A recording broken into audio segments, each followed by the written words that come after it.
involving dozens of lettuce products possibly linked to the cyclosporiasis outbreak. The FDA now says a lettuce sample that tested positive for the parasite was actually a false positive. Eyewitness News reporter Tim Caputo joins us live in studio with what you need to know about the products being pulled and how to protect yourself. Tim? Yeah, they're not taking any chances, guys. Taylor Farms, a California company with farms both in Canada and Mexico as well, voluntarily removing all iceberg lettuce sourced from central Mexico. But the list of recalled products is extensive. Check this out. Several pages of products listed on the FDA's website. It includes bags of iceberg lettuce that were sold at Walmart in 27 states, but thankfully not here in California. A new twist in that massive lettuce recall amid a nationwide cyclosporiasis outbreak. The FDA now says one sample of Taylor Farms lettuce that had tested positive for the parasite was a false positive, but the recall is still on. Taylor Farms is pulling dozens of products that were sourced from central Mexico and distributed across these 27 states, including bagged lettuce sold at Walmart under the Market Side brand. Taylor Farms says the FDA has not identified a single positive product test result for Cyclospora, but the recall was issued out of an abundance of caution. Health officials have already linked more than 1,600 illnesses to shredded iceberg lettuce served at Taco Bell locations in these 5 states. On average, Michigan sees maybe 40 cases over the course of a year. Now we've seen over 5,000 cases. We're seeing many more cases come across our ERs. The parasite causes severe stomach illness, symptoms that could last for weeks if untreated. This is not the first time the U.S. has dealt with an outbreak of this parasite. The Michigan Department of Health says previous outbreaks of cyclosporiasis in the U.S. were linked to bagged salads, fruits, and herbs like basil and parsley. Doctors say if you're worried about becoming sick, take precaution with your produce by washing it thoroughly, adding you should even wash items with peels on them, like bananas and oranges. Taylor Farms, which is based out of Salinas, California, responded in a statement saying they are actively removing any implicated products and that the company has stopped receiving product from the implicated lot in central Mexico as they continue to work with the FDA, CDC, and state authorities. No deaths from these contaminated products, but nearly 100 people have already been hospitalized.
$39, $118. Check this out. Ready? $500 for comprehensive, $500 for collision, $500 for comprehensive, $500 for collision. Okay, guys, it's the same policy. Confusion over an investigation into a cyclospora outbreak affecting 5 states. The FDA had tested a sample of lettuce supplied by Taylor Farms and had initially said it tested positive for cyclospora. But now the FDA says its lab experts re-reviewed the sample results and have concluded that the findings should be considered a false positive. This comes after the FDA linked a cyclospora outbreak to iceberg lettuce served at Taco Bell locations in Indiana, Kentucky, Michigan, Ohio, and West Virginia. The agency said Salinas-based Taylor Farms is the supplier of that lettuce. In a statement tonight, Taylor Farms said the FDA apologized to the company after the false positive result, adding, quote, "To be clear, at this moment, FDA has not identified a single positive product test result for cyclospora." Taylor Farms did voluntarily recall its iceberg lettuce from central Mexico. Oh, man. What you mean a false positive? Even if the shit was raggedy, it wasn't. You messing with people's ham sandwiches and shit.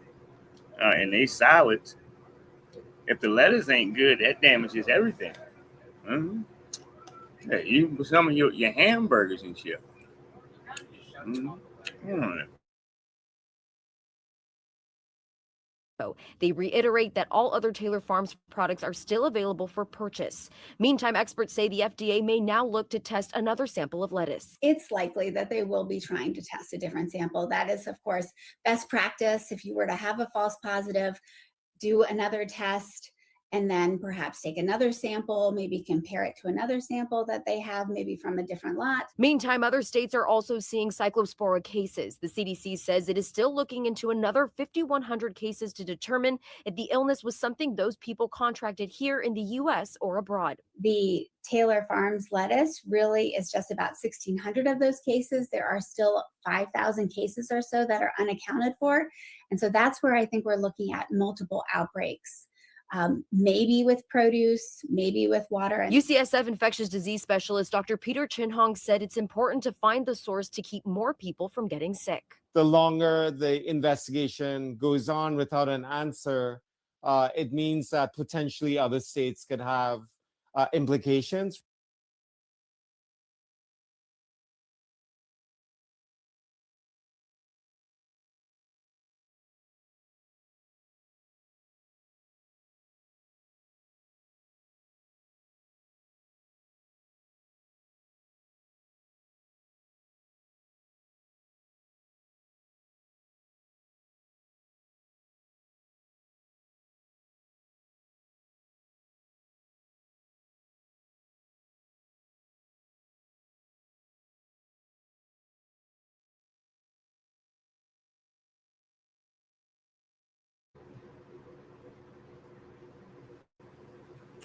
The Avengers are back.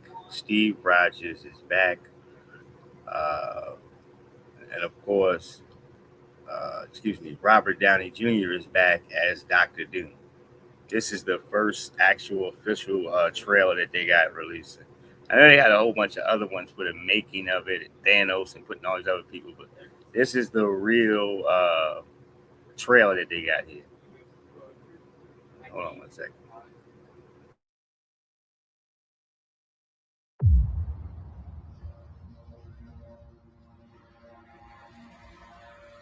Something's coming.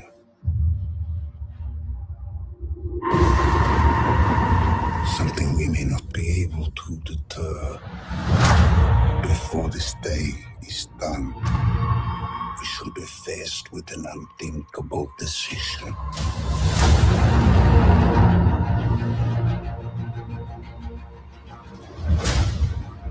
I've fought with many warriors in my time. They were far stronger than all of us put together, and they died. They died facing enemies and threats that scared me far less than this one.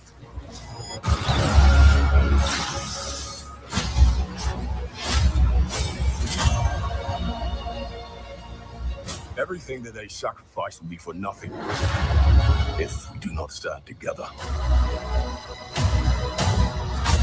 put aside your petty squabbles. And presume nothing except this. If you return, you will return as brothers and sisters.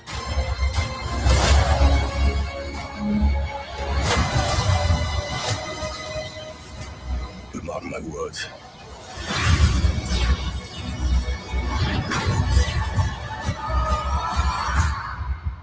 We're going to need a miracle.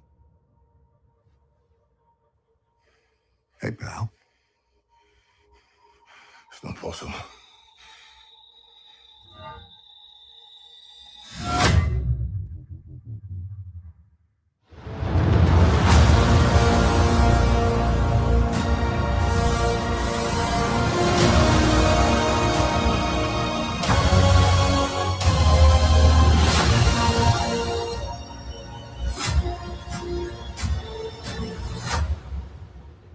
Yep, Steve Rogers is back.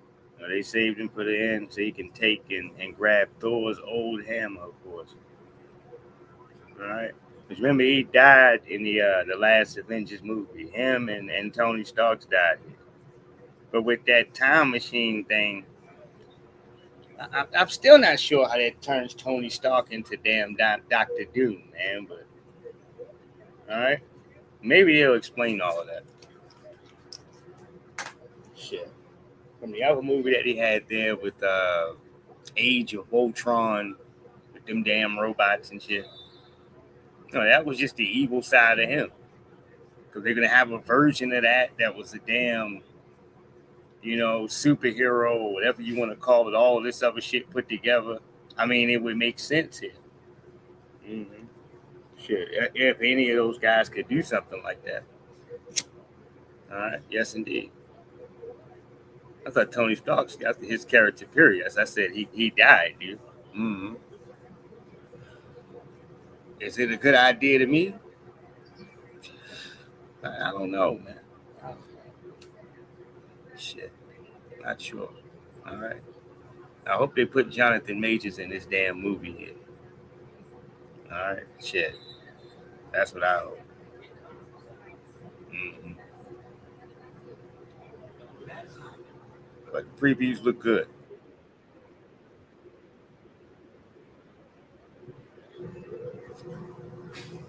Shit. Yeah, I hope they put Jonathan Majors back here.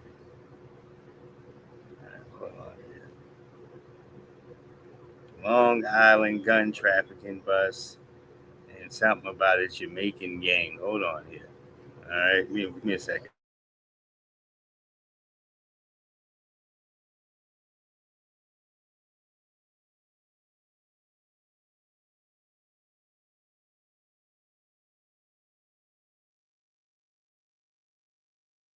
Afternoon, we are following breaking news. A major gun trafficking bust on Long Island. Authorities say that some of the suspects are convicted to a violent Jamaican gang. Right now, Fox 5's Francis Wang is live in Mineola on Long Island to tell us more. Francis, what do you know so far? Well, Ryan, officials are saying this all started with a routine traffic stop. And now 14 months later, they're calling this one of the most intense gun trafficking cases they've seen in recent years. Investigators even alleging that some of these illegal gun sales took place in the middle of the day in front of children as they were being dismissed from school. Officials also revealed that all 6 of these defendants, as you mentioned, are from Jamaica, ranging in age from 22 to 48 years old, and belong to a brutal Jamaica-based street gang. During a series of coordinated raids, investigators say they seized 47 firearms, including several high-capacity magazines, along with a kilogram of cocaine and 150 grams of heroin. Ballistic experts are also connecting the dots. They say that these thieves originally stole the guns from all across the country, and they've already linked at least 2 of those weapons directly to recent shootings in neighboring counties and other states. This was a takedown of historic proportions that will not only make Nassau County safer, but the whole region. This case is a powerful example of how we can accomplish when local and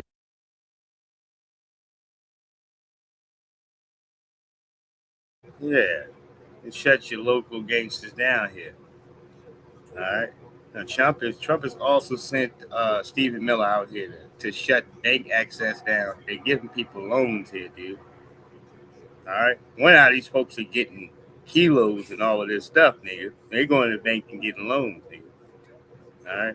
They're giving people loans in this country here. Who feet ain't still. If something doesn't qualify you more not to get a loan, it's your feet not being supposed to be on the soil, nigga.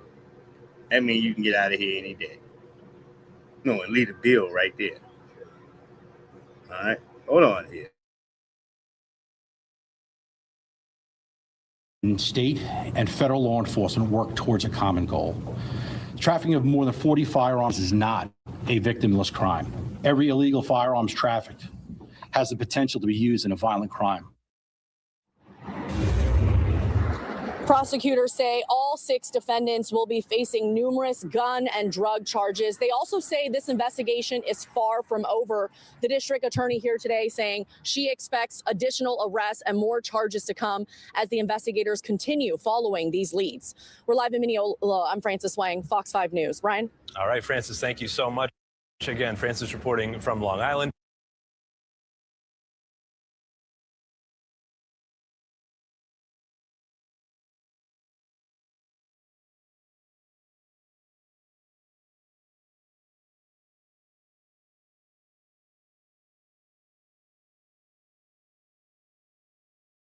Want to go to South Africa.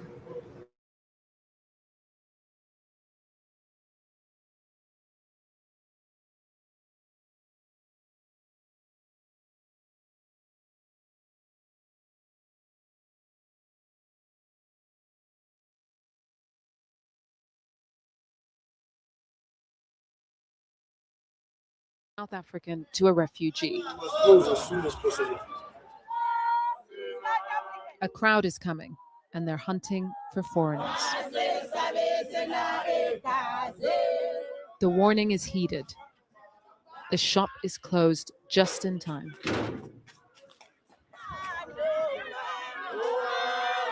As the small mob approaches. It's a small crowd, but an intimidating one. They've got a very astute sense of the establishments that might be foreign owned. And then when they do see one, they go speak to the neighbors or the people near a place and tell them that you must warn them, you must tell the foreigners to leave. So there is this real door-to-door campaign happening here in Soweto, but also in areas across South Africa and across Johannesburg. They're on a mission, drawing in neighbors and bystanders here in Soweto, but not without resistance. Until the other group of Peter Manette is an activist working to protect migrants in his community. They've already taken decision that they will close the shops. It's hard to really 100% control everything, but at least when we are here, we know that they can't just do as they wish because they know that we are against what is happening. Thousands have been marching across South Africa, rallying against illegal immigration and calling for African nationals, undocumented and documented, to leave. With harassment and extrajudicial violence on the rise. People of all ages are joining these regular neighborhood protests to keep the foreigners on notice. When will you stop? When will you say my job is done? When all of them are gone. Not 80% gone. When all of them are gone, then I'll say my job is done. Or unless, if I say the job is done is when I'm dead. That's when I say I'm done. Their protest makes a stop here at their local police station to deliver a memorandum. Other businesses found to be operating unlawfully. They're appealing to the police to crack down on foreigners, the immigrants that they're offering to hand over. So how do you identify foreigners? We stay with them. We know that they are not South Africans. Others, when they come, they will tell us that I was here to visit our aunt. And then we find out from them that I am from Zim. I'm here to visit my aunt. All to find out now he has already spent over 7 years in our country. As John meets with the station commander, 4 men are brought in. Hey, you think I'm gonna get mad at them? All right, for shortening up the ranks. Look here, if they feel like resources are tight and it's not enough to go around, and they got to police their own state here. All right, they even going in there to check the police to make sure that they're doing their job. I respect that, especially when you know you're around a bunch of corruption. All right, yeah. You don't go and treat the streets is going to go ahead to police themselves. Thousands? Folks dragging you out your business. One shop, man, took all the lady's rice and bread and shit, everything she had in here, all her sodas, they backed the truck up, dude. All right, and formed a line. All right? Yeah. I'm talking about big bags of rice, man. Hold on here.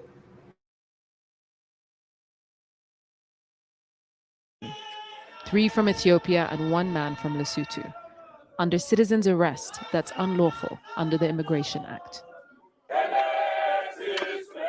The crowd is Under citizen's arrest. No, a random nigga gonna run up and grab you, dude. Put you in a chokehold. All right. No, you stay right here. You're under citizen's arrest. All right. Or even worse, man. They tagging them and bagging them, putting you in the back seat and driving you down to the police station, man. All right. All I'm saying is a lot got to transpire for it to get like that, man. Somebody's got to grab you. All right. They got to kidnap you, dude. All right. You can't leave, dude. All right. Absolutely. All of that. All right. Hold on here.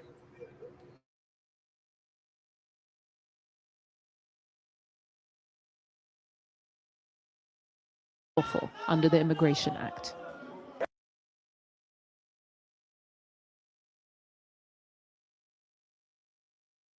With the station commander, 4 men are brought in. 3 from Ethiopia and 1 man from Lesotho. Under citizen's arrest that's unlawful under the Immigration Act. The crowd is pleased, but it's not enough. They want more and plead with the police to take action. Policeman, please help us. So, okay, we've been working together, but don't violate, don't beat people, don't assault people. You give us information like the way you give us information, we're going to arrest the people. Back on the streets, they search the shops and spread the word.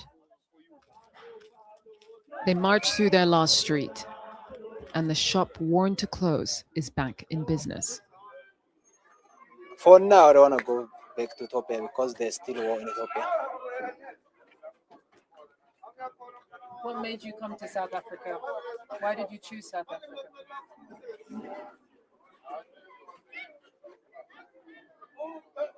Because there's peace in South Africa. See all this. It was for here. That peace is now under threat. South of Soweto. Look, how much peace can you have when a mob of niggas with sticks will run up on you at any time, dude? I'm talking about the morning, day, or night, nigga. All right, 300 niggas with sticks. All right. No, I ain't talking about hammers, dude. I'm talking about homemade wooden sticks, nigga. All right, take the street terms out of it. A wooden stick, nigga. All right, a broomstick. All right, run up on you, angry. All right, ain't too much peace right there. You talking about it's peace over here. It's more going back home. It's money over here, dude. That's the case. All right, you get an advantage. Hold on. Foreigners are reckoning with mob violence.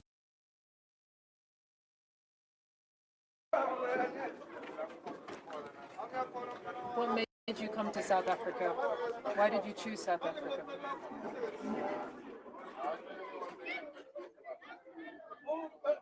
Because there's peace in South Africa. See all this. It was for here. That peace is now under threat. South of Soweto. foreigners are reckoning with mob violence. So now I was skating because he wanted to come inside. I said, no, it's going to kill me. Then I came outside through the window. Then when I came outside, now I look like maybe I'm there, Papa now. Just taking the guns, hitting in my head. South African neighborhoods are now battlefields in the country's biggest domestic crisis yet. Yusril Bagher, Sky News, Johannesburg.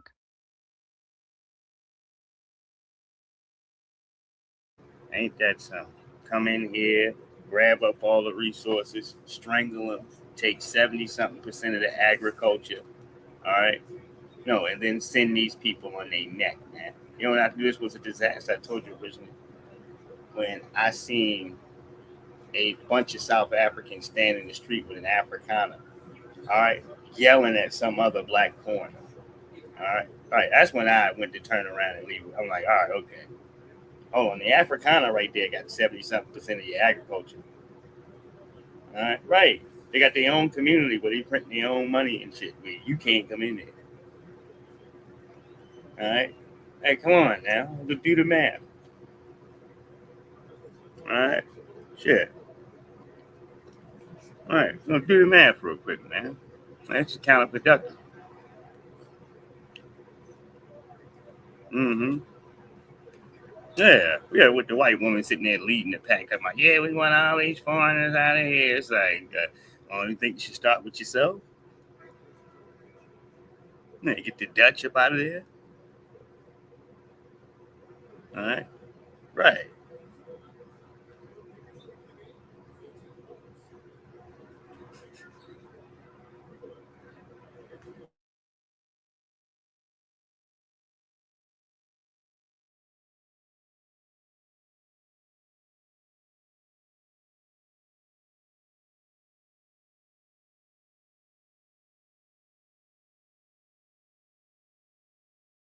We got bad news from Maryland. Hold on, we got real bad news from Maryland. All right, give me 1 second here. Bad news is that our economy is number 2. It's the second worst, dude.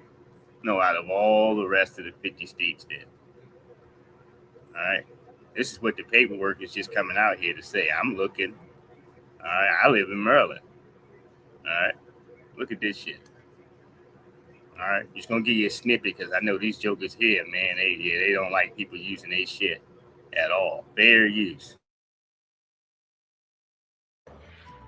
Making headlines tonight, a new poll ranks Maryland's economy as the second worst in the nation. Now, the cost of living crisis has one resident taking action. Fox 45's Jeff Abel joins us live with the message from the newly formed Maryland Affordability Project. Jeff.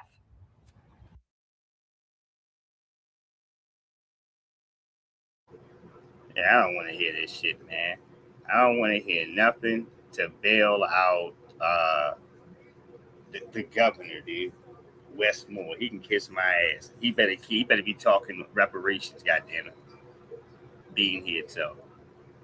All right. No, we're getting ready to hand out some housing and all this other bullshit. All right. I already seen what he going to do months ago. All right. They're just reintroducing it. It ain't shit. All right. Now, bacteria is shutting down beaches all across America, nigga. All right. They telling your ass to stay out of the nasty ass, contaminated, filthy ass beach, nigga. Yes. And I could have told y'all this years ago. The beach is trifling, man. When you got to take your kids and wipe the brown shit from around their mouth, all right, after they get out the water, yeah, you shouldn't be floating in there. All right. Getting stung by jellyfishes and shit. All right. Yeah, I'm not for chilling. It's like a damn porta potty, dude. All right, that's what it is. It's a porta potty. All right. Yeah, man. It said bacteria shut down the beach and coast to coast in the U.S. All right, let's see what they talking about, because there's still some folks sitting out there. Oh, I'm going to the beach. You go on ahead, nigga. They warned you. Mm-hmm. When you're to Cape Cod. Yeah, years of people being trifling, dude. Years of it. From California to Cape Cod, beachgoers escaping scorching summer temps are running into a wave of issues. Dozens of beaches in Massachusetts temporarily shut down. Officials posting water quality warnings at beaches in New York, New Jersey, Washington State, and here in Southern California, where the famed Santa Monica Pier comes flanked with signs sharing swim at your own risk. Is it harmful? Is it not? I mean, when you hear bacteria, you automatically think it's harmful. The heightened levels of bacteria discovered a sign water may be contaminated with germs or fecal matter, known to make people sick. For the Blakely family visiting from Houston, their vacation game plan is shifting.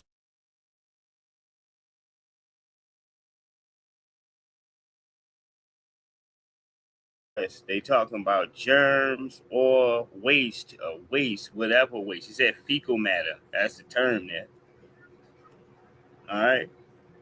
Yeah. So the term sugar honey iced tea. You can use that too. All right. Yeah. All in the water. All right. Hold on here. With germs or fecal matter, known to make people sick. For the Blakely family visiting from Houston, their vacation game plan is shifting. Kids have already been in the water before you saw the signs, so what's the plan now? Yeah, we're just going to shower as soon as we can, get off the beach here shortly, and just find something else to do, you know? Scientist Annalisa Moe keeps a close eye on water quality, stressing symptoms can arise even without prolonged exposure to bacteria. To see this many people in the water here, are you concerned? At this particular site, yes, because of the high bacteria levels underneath the pier. Particularly for younger folks, that exposure can be kind of dangerous. Beaches are most at risk after heavy rainfall, pushing waste and polluted waters through storm drains and into the ocean. So before you jump in, health officials say don't ignore those posted warnings. I love California, but, you know, a better warning would be awesome. Morgan joins us now. Morgan, some people, they just don't watch the news. They don't know about this. And this could be all summer long, right? Tom, potentially, and that's why scientists on both coasts are continuing testing that coastal water quality each and every day. You mentioned folks may not watch the news, but even if they come to the beach, these are the signs that they're supposed to kind of keep a close eye out for. We've spoken to multiple beachgoers here, Tom, who among the crowds here simply walked right past these signs, unaware that the water here within 100 yards of the famed Santa Monica Pier is really being warned against getting into. And the proximity is such an interesting thing here, Tom, because scientists say if you walk just 100 yards farther down the beach, that bacteria level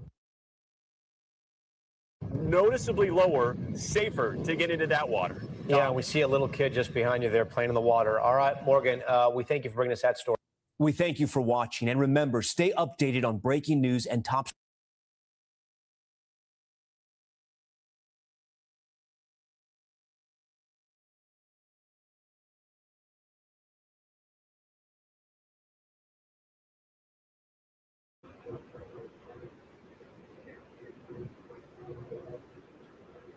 Oh my. Damn, dude. Let me go back to South Africa. Now we got to turn back around. All right, 50,000. So that go to show you that them citizens arrests are caking up thousands of people in the street. I guess they just snatching up random niggas then.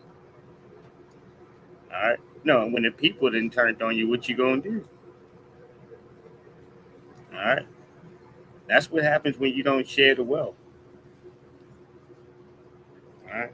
And then he said, then everybody got to get the fuck. Man. He said, share the wealth, Halls. Get a piece. Huh? Yeah, you letting everybody else come and set up shop and businesses. They doing the same thing they would do to the rest of these little, what you call these countries here to keep you off balance. All right, to teach you to flee it, abandoning your damn lands method so that the Chinese man can come in there and take all your shit. The French man can come take your shit. The English man can come take your shit. America can come in there with his funky boot. Russia can come take your shit. Huh? No, start standing all in there on your resources. All right, handing out rules and jobs and shit and money. All right, government. All right, Oh, yes, indeed. Yeah. All right. You call us here for this immigration thing, but you want to say 50,000 people at that time. That's the people revolting on the government. That's what it is. The action was prompted after anti-migrant rioting broke out across the country.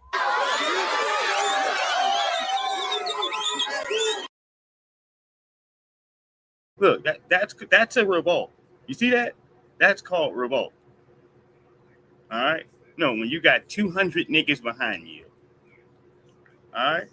No, and somebody didn't got you because they didn't told you. Hey, look, you know the rules. All right? You know the rules, all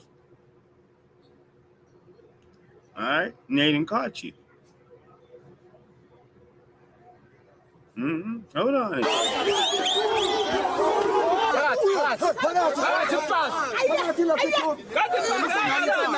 With reports armed mobs had been going door to door in search of migrants, warning them to either leave or face violence. Peaceful protests sprung up earlier this year, led by anti-migrant groups which were fueled by fears over crime and competition for jobs in a country where the unemployment rate is more than 30%. Marchers typically chant "They must go" in Zulu. We are South African citizens who are actually 30% for a rate of unemployment. I mean, folks ain't getting nothing, dude. No, an individual ain't about to get right. sick and tired of the crime committed against South African citizens at the hands of foreigners who are entering the country illegally.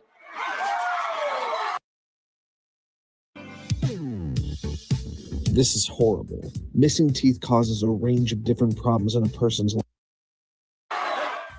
Most of the migrants deported were from Malawi, Zimbabwe and Mozambique, with the government stating thousands more will be sent home. Statistics South Africa estimates there are 2.4 million immigrants living in the country. Some legally residing in South Africa have reported being stopped in the street by vigilantes and asked their nationality before being warned to leave, regardless of their status.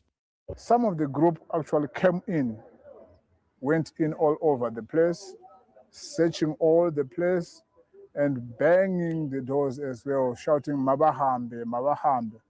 And for me as a father, not only to my immediate family, but to the broader community, it actually traumatized me. On Tuesday, up to 1,000 Malawians were stranded outside the Malawian consulate in Johannesburg, hoping to secure transport back to their home country and telling reporters they were fleeing anti-migrant violence. Ground Up reports Doctors Without Borders were treating those sleeping outside. We will and must not allow groups to use the legitimate concerns of South Africans to destabilize our country through inciting lawlessness and violence. We will act against forces who are exploiting the concerns of our people about illegal immigration to further their own political, personal and criminal agendas. South Africa's Justice Minister, Mameloko. Man, if you guys have scammed your way, get the camera off her. Put this out South African dude back in the camera. If you have scammed your way all the way to the bottom, to where as though y'all people on the ground don't respect the people higher up, dude, you're not going to gain any juice now. And they've seen how you reacted in front of Trump and some of these other world leaders, man. They're not prepared to listen to you. All right? This is why people are getting their ass whooped, man. You seen that dude? Had a foot in his ass. It was dragging down the road. All right? Well, it wasn't about what he wanted to do. All right? They made a decision for him. You understand? All right? No, that's the streets cleaning up itself, dude.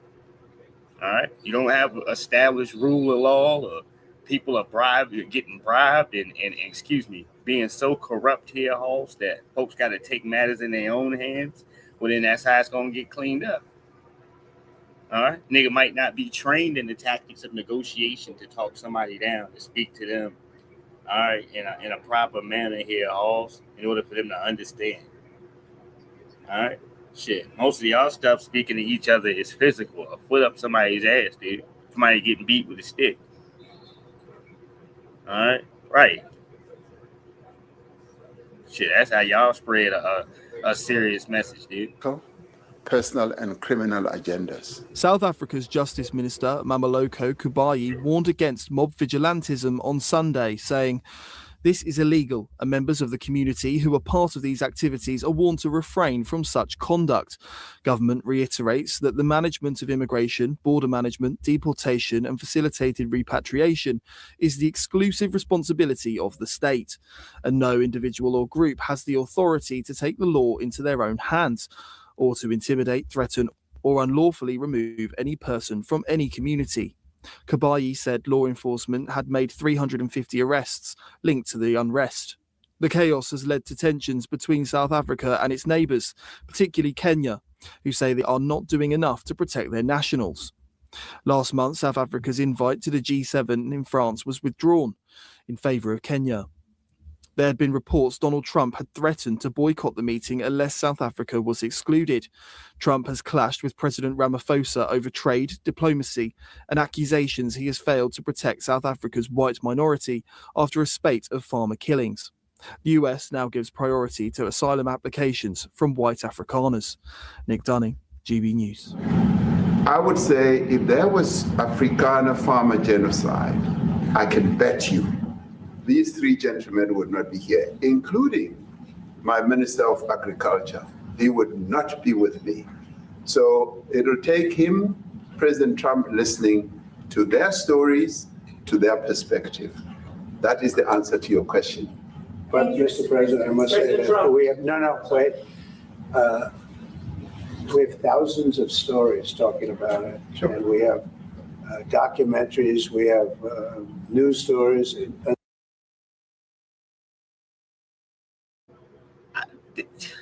The same group of South Africans where you seen a big mob of them, all right, ran from like 4 out of shape white dudes with body armor.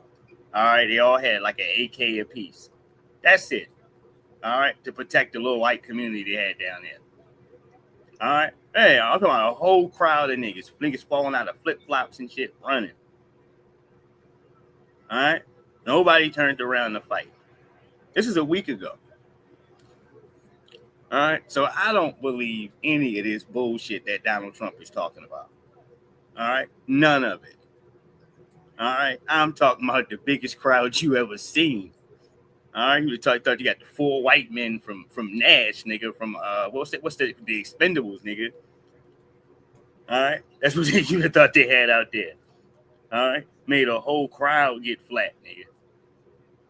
All right, I said ain't nobody going to do nothing. All these sticks and shit. All right, I'm talking about niggas with hauling ass, man. All right, so please don't believe a word of this bullshit he's talking about. All right, hold on. Is Natalie here? Somebody here to turn that? I could show you a couple of things, and it has to be responded to. Yeah, sure. Let me see the articles, please, if you would, and turn the lights down. Turn the lights down and just put this on. It's right behind you. Johan. There's nothing this parliament can do. With or without you, people are going to occupy land. We require no permission from you, from the president, from no one. We don't care. We can do whatever you want to do. Who are you to tell us whether we can occupy land or not? You're listening to Julius Malema. All right, a person who they done stripped all the power away from. They done convicted and gave 5 years for shooting a gun up in the air in a protest.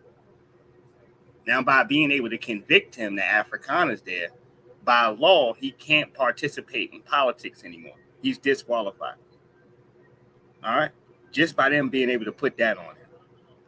In my circumstances, y'all are dragging and snatching up other people in the streets, but at the time in it, when you really needed to fight for something, such as the biggest stomp down person you got in there, Julius Malema, ain't nobody move a muscle. All right? No, you let some white Afrikaner judge go over here and give him the business. All right? Yeah, I had a problem with that, man. All right. That don't sit well with me. All right. He's the biggest rider you got, dude. All right. No, kill the farmer, kill the boar. That's his thing. Hold on here. We are going to occupy land. South Africa occupy land. That's who we are. Can we drop my membership from this useless parliament? Yes, honorable member. Must never be scared to kill. A revolution demands that at some point there must be killing, because the killing is part of a revolutionary act. Shoot to kill. Come on, sir. Kill the poor, the farmer. Kill the poor, the farmer. Pa, pa, pa, pa.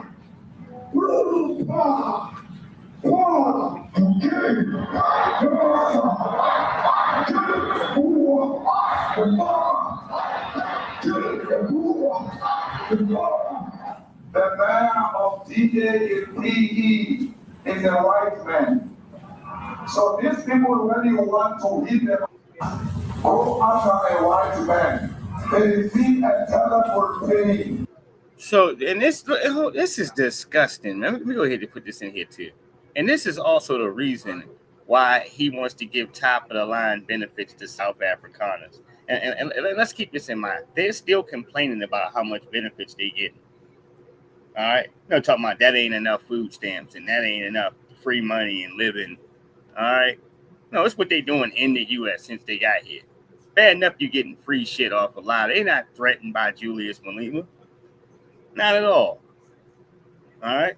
The threat that they had here, even if it was an initial one, is gone now because he can't even run for political office anymore. All right. Yeah. Because you have touched a white man. Not because Mashama and Sodi will not be touched. They will be touched. No one. But we are starting with this whiteness. We are cutting the throat of whiteness in Ghana. Shoot to kill.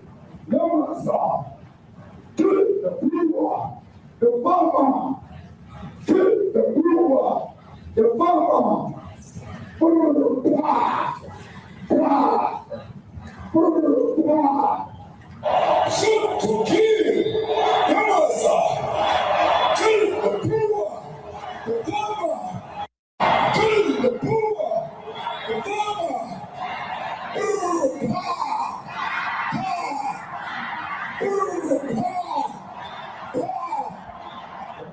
I don't know what's going to happen in the future.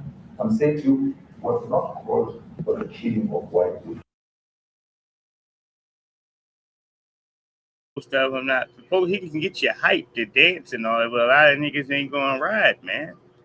All right. Yeah. I see what's going on out here, also. All right. I definitely do. And with the immigration thing, I respect it. All right.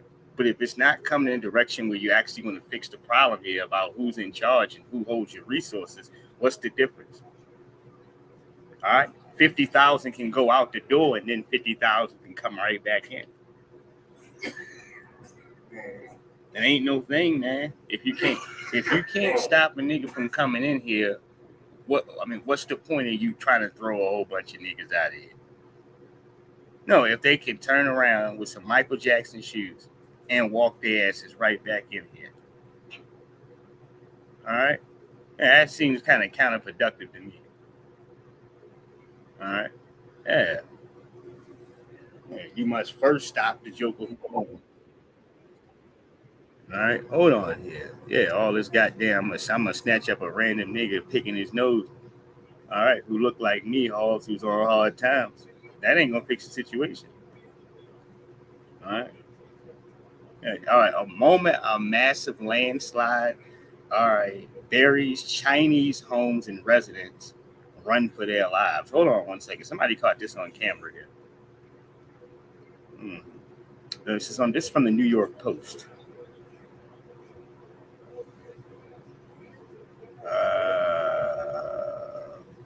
3 days ago.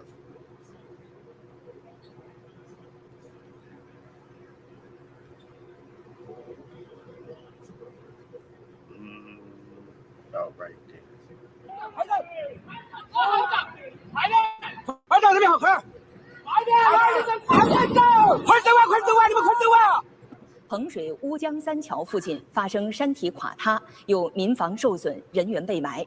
记者将持续关注救援进展。好嘞，好。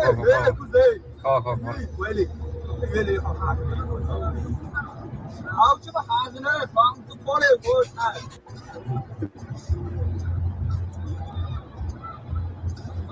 就是。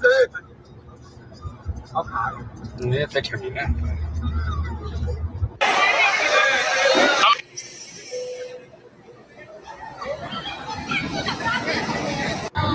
好头那房子狂啊！车会热的，多得很，房子又在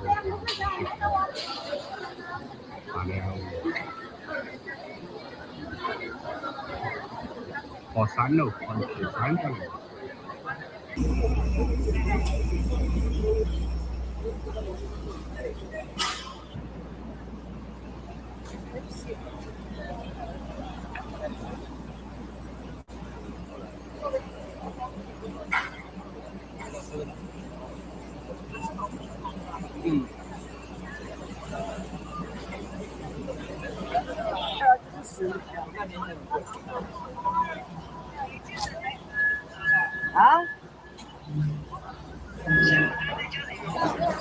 人现在他那个弄到了，带了头，弄那个东北大生命奇迹的给。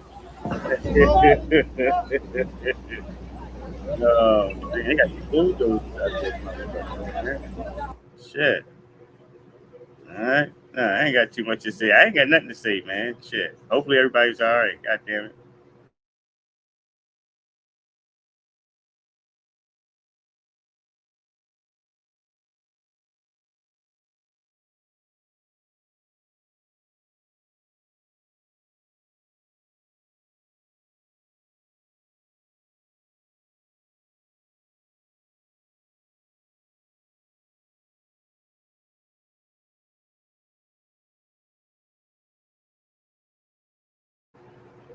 Going over here to South Asia. I was thinking different things are going on with the climate and the circumstances. I read a news story last night that people ain't buying groceries like that, man. Huh? Yeah, they said folks are not buying groceries like that.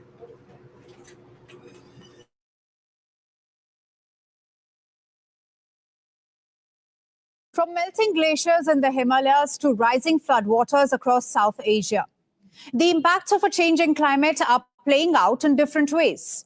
And now, our focus shifts to Bangladesh, where torrential monsoon rains have triggered a humanitarian crisis. Days of relentless rain have triggered deadly floods and landslides across the country's southeast. Entire communities are underwater. Families are stranded. Rescue teams are working around the clock as thousands flee to emergency shelters. The disaster has also exposed the growing risks facing one of the world's most climate vulnerable nations. And even as the rain begins to ease in some areas, the crisis is far from over. Bangladesh, just what water look like. I know everybody's saying Bangladesh is one of the most dirtiest countries in the world, dude. All right. No, I'm not trying to be funny. Serious. All right. So when you look at the water all around, it's all brown. It looks like damn crocodile water. All right. That's everywhere. All right. These are the floods. Hold on. Here's our next report. Bangladesh's annual monsoon has once again turned deadly. Days of torrential rain have triggered widespread flooding and landslides across the country's southeast. At least 54 people have been killed. Around 35,000 people have now taken shelter in government relief centers, while authorities have opened nearly 4,000 shelters as the crisis continues to grow. Entire communities have been cut off. So, for days, Army and Border Guard personnel have been using boats to deliver food, drinking water, and emergency supplies to isolated communities. It has been 4 days since we were marooned and our homes are submerged. Today, I returned home after 3 days. My friends and neighbors, we are helping each other to clean up and salvage. Cap. I call cap. Y'all can't be one of the most dirtiest countries in the world, nigga, if y'all plan on cleaning up anything in there. Cap, nigga. The floods don't make it better. All right? I ain't trying to talk down on anything. I'm just, look, dude. It wasn't clean before the floods came in there. That's the truth. All right? Hold on here. We have been semi-starving for the last couple of days. This was not caused by rain alone. A depression over the Bay of Bengal pumped huge amounts of moisture into the monsoon. At the same time, runoff from surrounding hills sent flash floods rushing downstream. Scientists say warming oceans can increase the amount of moisture in the atmosphere. That can make extreme rainfall events even more intense. While no single storm can be blamed entirely on climate change, scientists believe rising global temperatures are increasing the frequency and intensity of many extreme weather events.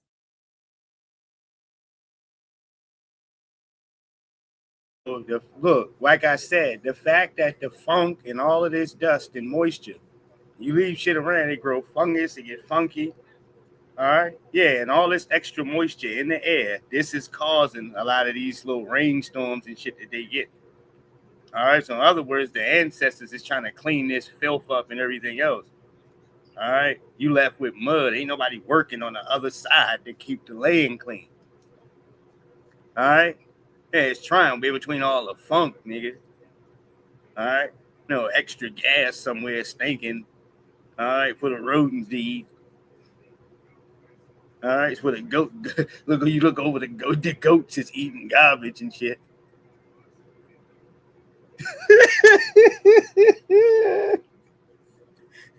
Goats is eating a hamburger. All right, from 3 days ago here.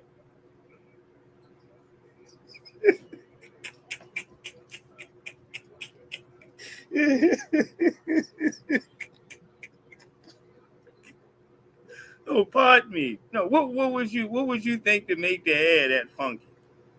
All right, that thick. All right, look at the example they got. All right, no, the air is all misty and shit. All right, no, nobody washed. Everybody stinking. All right, right. Plus it's trash everywhere and big flies. All right, right, man. What do you think that's gonna do? Researchers say a warmer climate is increasing the likelihood of heavier downpours across South Asia. Bangladesh is particularly exposed. It sits on one of the world's largest river deltas. Much of the country lies only a few meters above sea level. It faces annual monsoon rains, powerful Bay of Bengal storms, and one of the highest population densities anywhere in the world. Many of the deaths came after hillsides collapsed in districts like Bandraban, Chattogram, and Cox's Bazar. Heavy rain transformed unstable slopes into deadly landslides. That danger extends into the world's largest refugee settlement. More than 1 million Rohingya refugees live in camps around Cox's Bazar. Many shelters were built on deforested hillsides, where saturated soil can collapse with little warning. And it did exactly that. Reports suggest the rain triggered a landslide as it swept through an Islamic school at a camp for Rohingya refugees in Cox's Bazar district, killing 7 students and a teacher.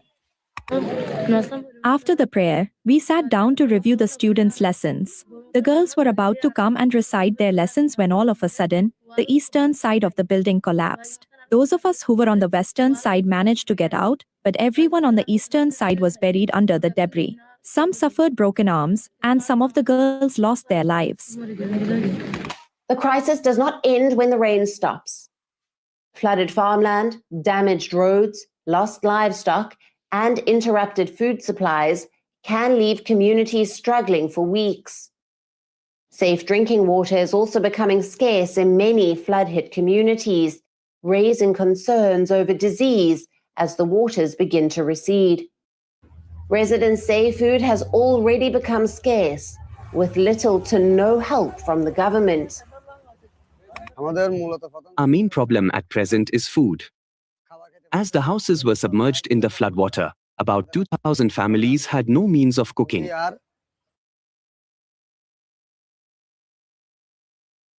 And all I'm thinking as I look at this, and I don't want anybody suffering in the world, all right? But they'll take a nigga like this into America and push him to the front of the line, all right? No, he'll be owning a store in your community, in your black community, all right? No, discriminating, putting up folks' pictures up in here, all right? Or your kids stealing damn 35-cent candies, nigga, all right? Right. No, you had the same shit in. This is why I say I don't, y'all got to get your own house in order here. All right. And that starts with the government. If you can't trust the person standing next to you, you can't get nothing popping. Nothing.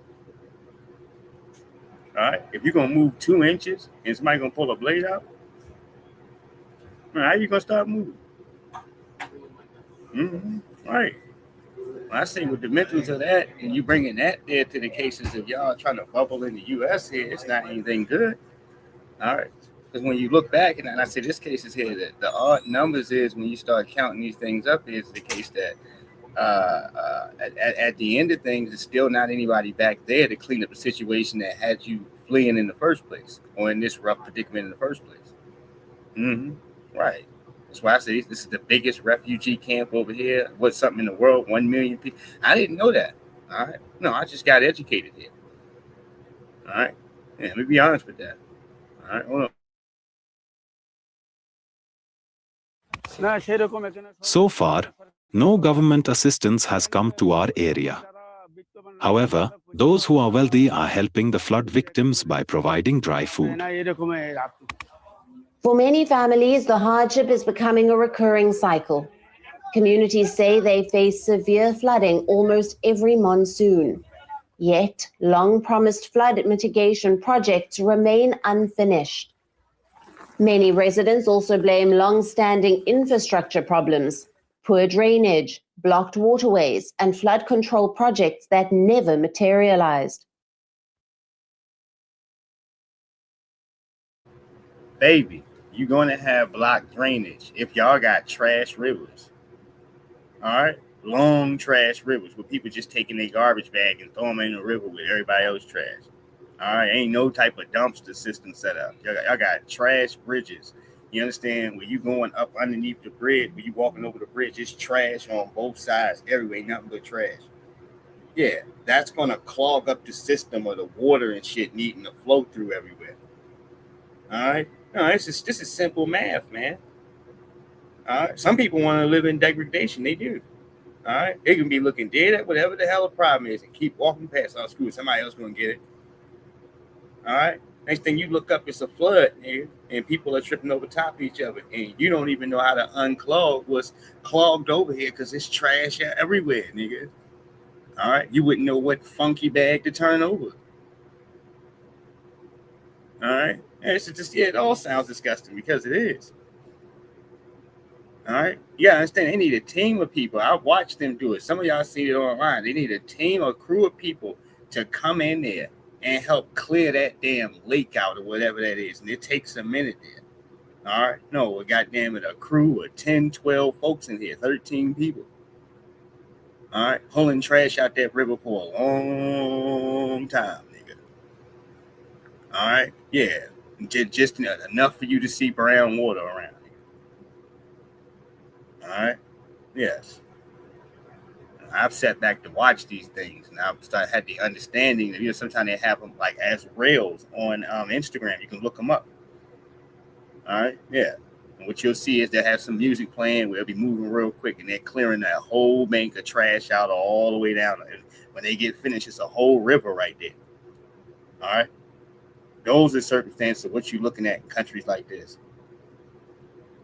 All right, where the community said, "Fuck it, nigga." All right, no, you can't put that on one person's hand. That's irresponsible, and you just that's everybody turning their head, nigga. What's that funky ass smell right there? I don't know what you're talking about.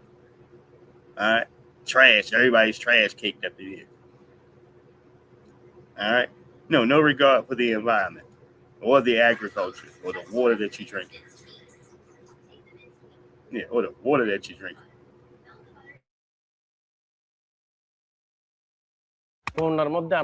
For the past 4 to 5 years, we have been suffering from flood conditions. Every year during the flood, local members, the chairman, and Upzila executive officers come and inspect the area. They always promise to build sluice gates on the embankment after the monsoon, but they do not keep their promises. The flooding has also disrupted daily life far beyond the disaster zone. In Dhaka, students have reportedly staged protests after nationwide school examinations were affected by the floods, with some candidates forced to travel by boat while others missed exams altogether because of extreme weather. Bangladesh contributes only a small share of global greenhouse gas emissions, yet it repeatedly ranks among the countries most exposed to climate-related disasters. That is why Dhaka has long argued for greater international climate finance, warning that vulnerable countries are paying the highest price for a warming planet. And this is not an isolated crisis. Recent years have brought devastating floods to Pakistan, deadly landslides in India and Nepal, and increasingly volatile monsoons across South Asia. Scientists say the Himalayan and Bay of Bengal weather systems are becoming one of the world's most closely watched climate hotspots. For now, the immediate priority remains rescue, relief, and recovery. But even after floodwaters recede, the dangers continue. Disease, displacement, food insecurity, and rebuilding lives. Because in Bangladesh, the monsoon is becoming a test of how vulnerable societies adapt to a changing climate. The world moves fast. Power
When they arrived in Haiti, what the news was greeted with. All right, we just got a short clip here of Port-au-Prince. All right, welcome back. On board a helicopter to Port-au-Prince, a city still besieged by gangs. Flying is the only secure way in or out for those able to get a ride. The people that use our flights are United Nations assisted people. We helped a lot of the local population move in medical situations.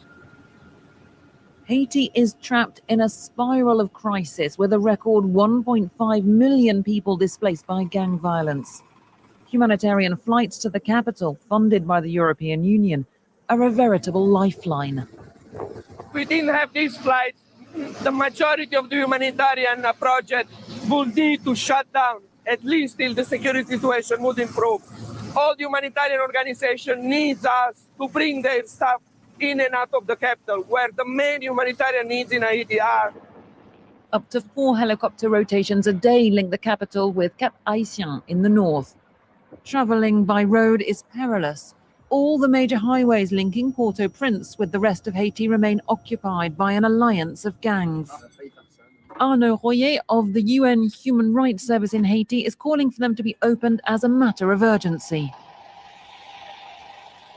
To get out of the capital, the roads to the north, the south, the east, and the west are completely blocked and under the control of gangs. In a sense, we are imprisoned in the capital. France 24 has documented how armed groups run checkpoints on major roads, forcing travelers to pay. Kidnappings are common. Port-au-Prince is one of the only capitals in the world whose airport is closed to international flights and has been since 2024. Getting to the city's seaports involves a perilous journey through gang strongholds in an armored vehicle. And yet they are vital for Haiti's food supply, most of which is imported from overseas. 90% of all trade between Haiti and the outside world comes through the ports, and most of that right here. Throughout Haiti, it's clear people need security, but also deeper changes, repairs to basic infrastructure. We've come to a World Food Programme project in northern Haiti that supplies water to local communities. People are working on the construction of irrigation canals. It's a job that requires a lot of manpower.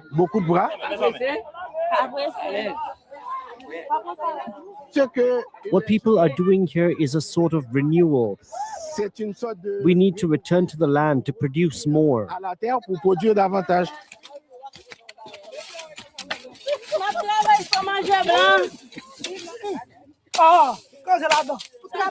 We're working so we can eat.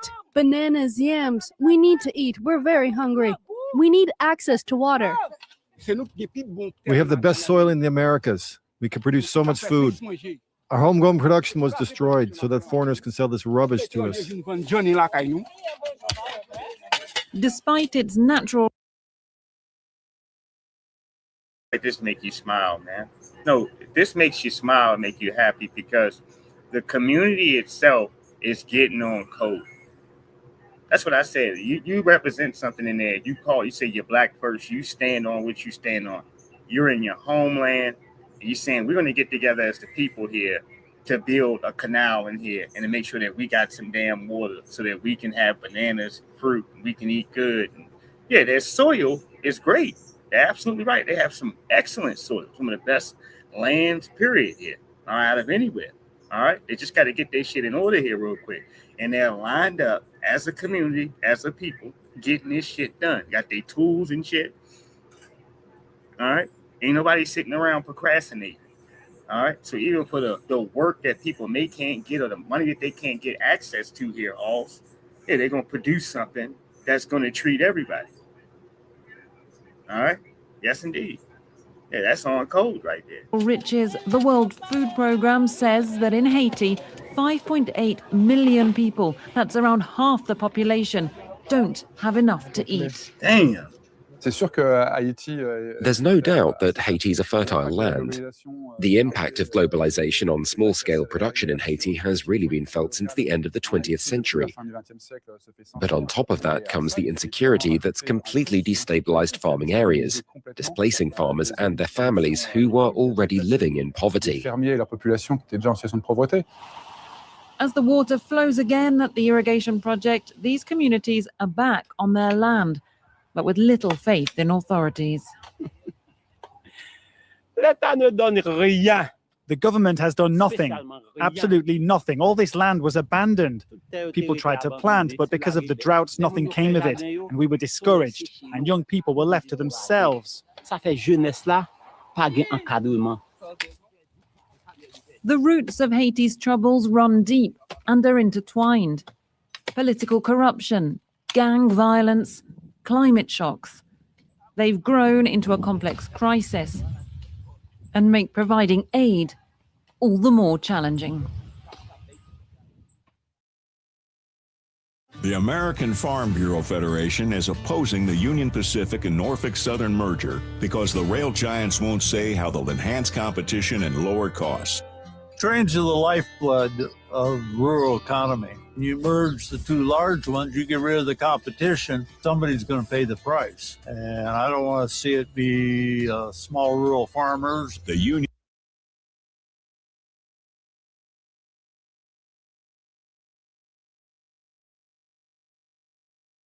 program says that in Haiti, 5.8 million people, that's around half the population, don't have enough to eat. There's no doubt that Haiti's a fertile land. The impact of globalization on small-scale production in Haiti has really been felt since the end of the 20th century. But on top of that comes the insecurity that's completely destabilized farming areas, displacing farmers and their families who were already living in poverty. As the water flows again at the irrigation project, these communities are back on their land, but with little faith in authorities. The government has done nothing, absolutely nothing. All this land was abandoned. People tried to plant, but because of the droughts, nothing came of it, and we were discouraged, and young people were left to themselves.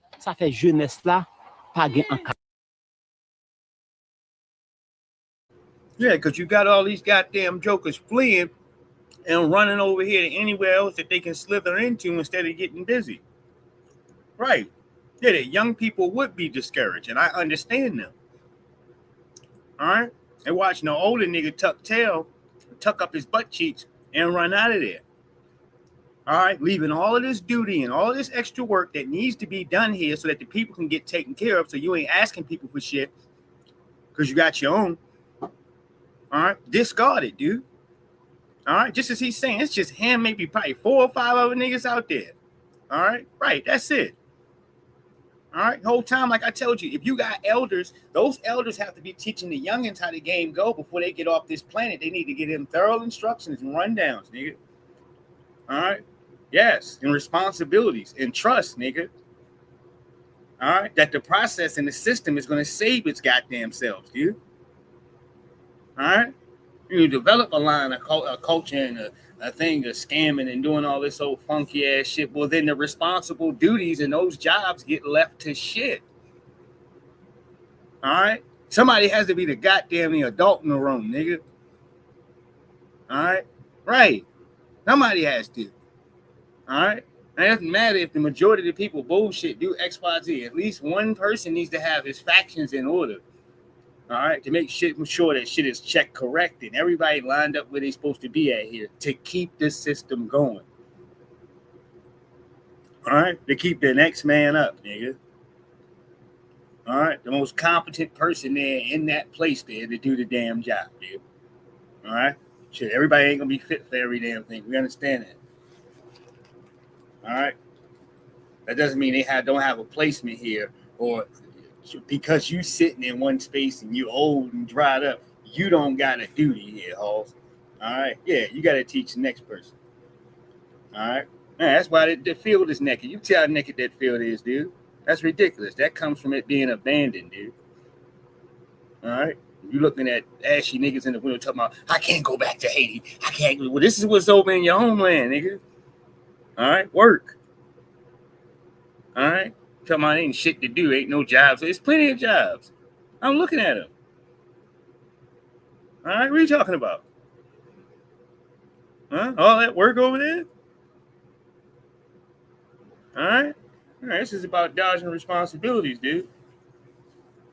All right? Yeah, because it's going to cost you some time and effort to do it that way, to come over there to America and just get refugee benefits that you ain't fight for. That's easy. All right, to get loans and shit and fresh Social Security, fresh Social Security numbers, nigga. Fresh credit. You understand? No, that ain't hard work. All right? No, you ain't got to sweat to break your back for that. All right? Yeah, to get a goddamn housing voucher, come over to this lane to get a housing voucher for a vehicle and all this other shit. All right? Yeah. No, in the name of at least what our ancestors fought for. All right, this is what I respect. I respect gentlemen like the brother on my screen. All right, because not only is he calling it where it is, Halls, he's in the field right there. All right, he's getting his hands dirty. The roots of Haiti's troubles run deep and are intertwined. Political corruption, gang violence, climate shocks.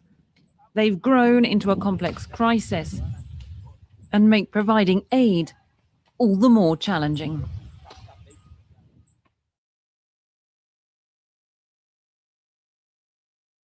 All that damn work over there. You see them wide fields out there. All right, plenty of work. And they got beautiful lands in Haiti, man. You got to understand, these are the lands and places where they got plenty of resources and minerals, and that a lot of these other European cultures here are going to need long term, because they don't produce resources like the continent and the Caribbean. All right, especially places like France, man. That's why you always going to see them smiling in an African's face. Always. Nigga, for the rest of your life, nigga. All right, because they don't got no natural resources that they produce, dude. They don't. Shit. They ain't even using their own money since 2002, nigga. All right. Since 2002, I believe they use euros. They no longer use the franc, nigga. All right. Right. Not since 2002 there, for the French. They don't use the French franc. Now they might got your black ass using the French franc. All right. When you talk about France and how they count dollars, huh? The way that they count dollars is in euros, nigga. All right, that's a fact. All right, God damn it. Just in case you confused. You know, the French franc is for you niggas over there. Don't keep looking at my money. All right, whatever that's valued at. All right, I'm not sure. No, you had to tell me. Okay, hold on here. Is this the second worst economy? Yeah, okay, he said that for Merlin. Okay, I already look at this. All right, move forward. He said North Korea. And okay, we're going to move to North Korea. I know we're speaking around the globe. All right, North Korea had a problem here, all right, with wealthy people trying to lead a country, dude. All right, if you got a whole lot of money, all right, no, your pockets is deep. All right, they don't want you leaving, man. All right, you got to get permission, all right, from their government to lead that country. All right, you got to get special permission, dude. If you don't, all right, yeah, they got special military forces and everything else to hunt you down. All right, to stop you from getting to damn South Korea, nigga. All right, hold on, fair use. Freedom over the DMZ, often the only way of finding out what life is like inside. Hunt you down here. From the world. The odd soldier running for freedom over the DMZ, often the only way of finding out what life is like inside the authoritarian regime. But now we've been given an incredibly rare insight with 70 defectors speaking out. Those who are leaving have one thing in common, and it will surprise you. Running from the regime, a rare defection from North Korea caught on a United Nations command security camera. A soldier from north of the border running for his life as his compatriots desperately give chase. He's shot 5 times before he's dragged to safety by South Korean troops. He made it to the south and survived. Most don't. Escaping this country or leaving this country without the government's permission is punishable by death. A rare and risky act that's becoming even less common. According to South Korean data, defections over the border peaked in 2009 and have steadily declined since Kim Jong-un took control in 2011. Since the COVID pandemic forced an even harsher lockdown, barely anyone's fled south. In fact, just 43 people have made it across the border so far this year. Jian Beck is an author who's spoken to 70 people who made it. Why are fewer people leaving? I feel like I know the answer, but is it because more people are now happy in the north, they want to stay there, or is it harder for them to get out? There are several factors to that, the least of which is that people are just content in North Korea. Life is extremely difficult in North Korea. Since COVID and thereafter, the North Korean government made it that much more difficult to escape with significant reinforcements at the border. So we're not just talking electric fences and barbed wires, but tens of thousands of CCTVs that are motion sensors. As a result, defection demographics are shifting. More North Korean elites have escaped under Kim Jong-un than the number of elites who have escaped under the two predecessors combined. Those fleeing are now the upper class. The very people who are the most privileged, who are hypothetically considered the most trusted, and yet have severe grievances against the regime. They're also rich, counterintuitive in what's meant to be a communist country. There are luxury cars being sold to North Korean elites at upwards of $250,000 per car. These are Lexus cars, BMWs, Mercedes-Benzes. These are all cars that have gotten into North Korea in spite of international sanctions. Almost all are smuggled through China, where, if caught, the North Korean ally is far from kind. For men, it's usually enforced labor, so essentially slave labor. And for women, they're often exploited in forced marriage markets, forced sex work, and so forth. They're aware of that risk, yet these people who had enjoyed that immense privilege are still willing to leave. They're so dissatisfied or so disillusioned that they're willing to abandon that to get out. They escape North Korea knowing that they're going to leave their reputation, their colleagues, and the niceties of life behind. They also leave behind their fellow citizens who will never have the means to escape. It's like heaven and hell compared to the rest of the population who is constantly living with malnutrition and lack of food and just all sorts of privations.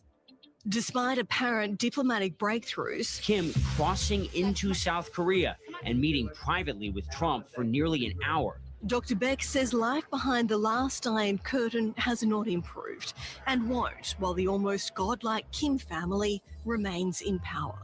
More than anything, their number one priority for the country and for the state is regime survival in the hands of the Kim family.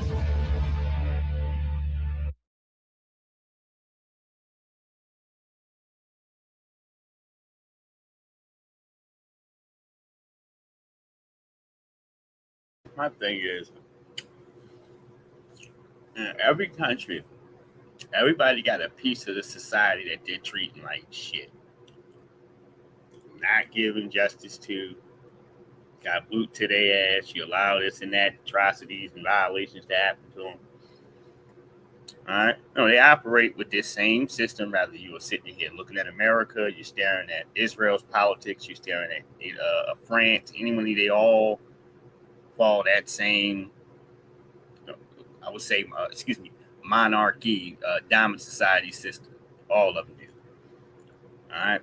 They all got some type of enemy or people that they're against, that they're constantly attacking and feuding with.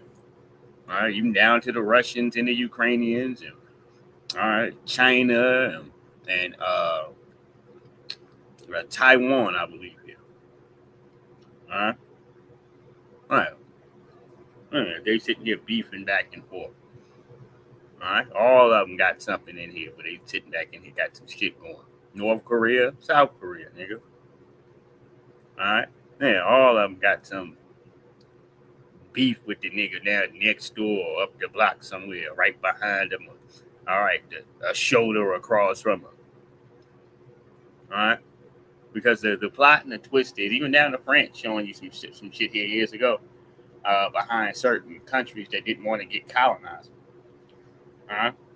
What did they do? Okay, niggas. Okay, we're going to cut you off nationwide. We're going to talk bad about you to all the rest of these countries. We're going to try to put sanctions on you if we can. All right. And we're going to try to sneak guns in your country to try to start a revolt, man. Yeah. Sneak a truckload of guns in your country and get caught, nigga. That's how stupid and sloppy they are. All right. It's how sharp and educated and stupid they are. All right, get caught sneaking some guns in here. All right, forced to go ahead to own up. You understand? Yeah. And it's still in the background going ahead to commit corruption here and what have you. This is against the African countries that we've seen around. All right, but hold up. Yes, I want to go to the U.S. blockade that's affecting Cuba. All right, we're going to Cuba now because this is some raggedy stuff here. I know we've been doing more program. I said world news and stuff like that. And we're going around globally to check some of these spots. And for some of my viewers, you know, I'm very familiar with some of these areas. Other spots, I'm getting educated like everybody else. All right, especially some of those small details with Bangladesh we were looking at earlier. All right, but let's go to Cuba. All right, this is going to be one more of those moments here.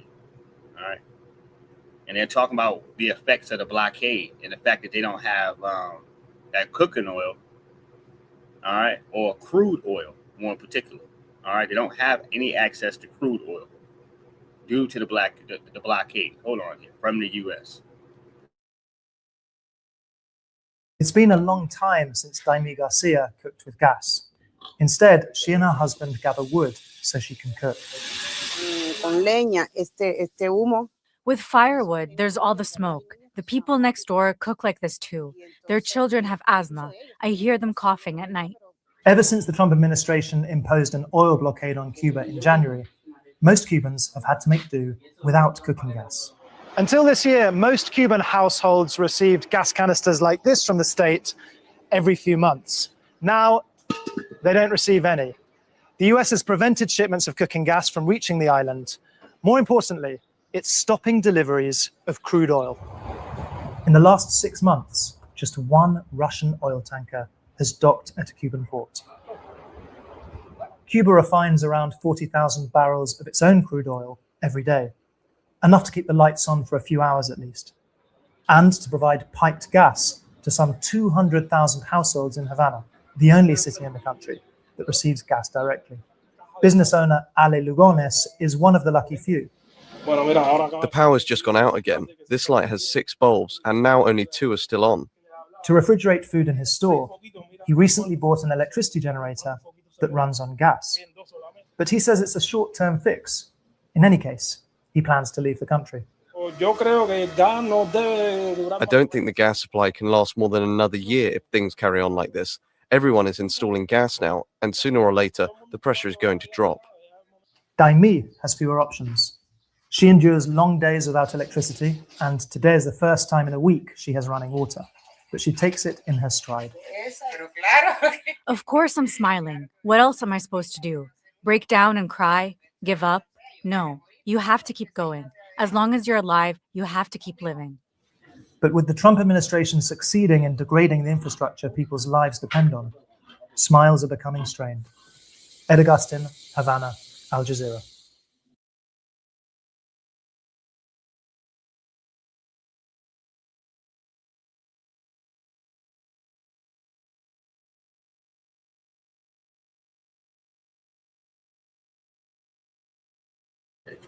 Trump is greedy, man. But he corrupt, yeah. But his biggest pieces of what makes him trash is the fact that his open greediness. Mm-hmm. Yeah, how greedy he is as a person.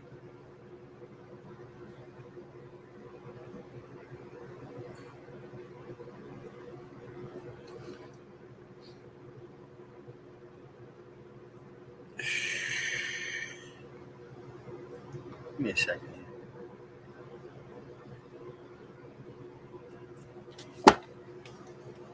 All right. Victim of a red line attack speaks out here. Victim of loop attack speaks out after being sucker punched and robbed for her cell phone charger. What type of bull crap is this here? Yeah, you deserve to go to jail. All right, you should go to jail right now. All right. Yeah, this young lady here, I don't know what happened. She was minding her own business. I believe you might got it on camera too. I said, you crazy niggas are going to jail. All right. I'm glad she's okay. Came to help Ariana Harlow. Whoever's daughter this is. You understand? All right, hold on here. Fair use. Something.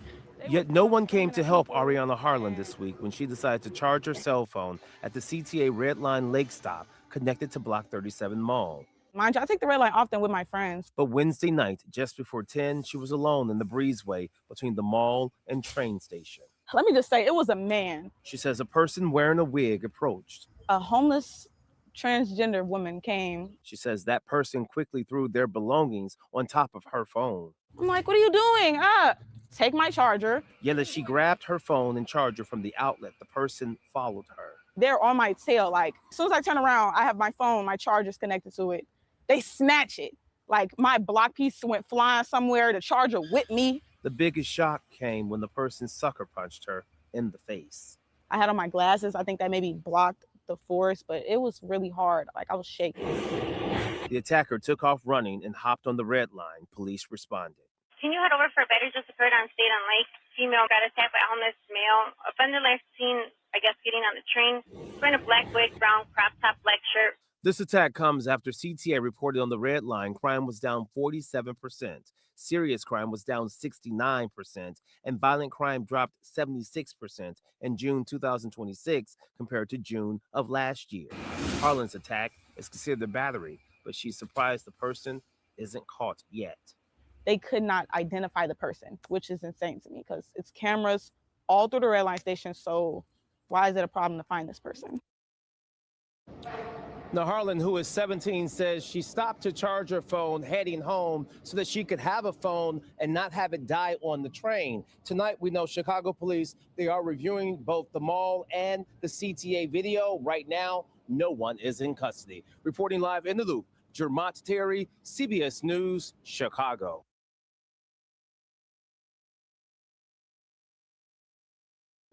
Yeah, that's what I told y'all, man. You keep letting these got niggas coming around here to get the drop. Now these cats got wigs on, and they hitting you upside your head for your charger and cell phone.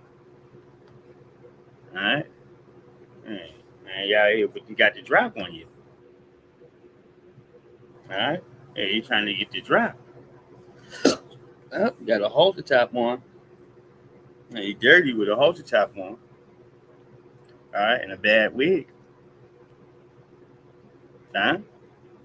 And a bad wig. All right? Yeah, and they got the drop on you. Now, some store owner outside in some part here in Maryland, I want to say in Baltimore. All right? Out in Liberty Heights, dude. All right? This 7-Eleven. Store owner thought it was smart to engage a bunch of young folks and start talking shit.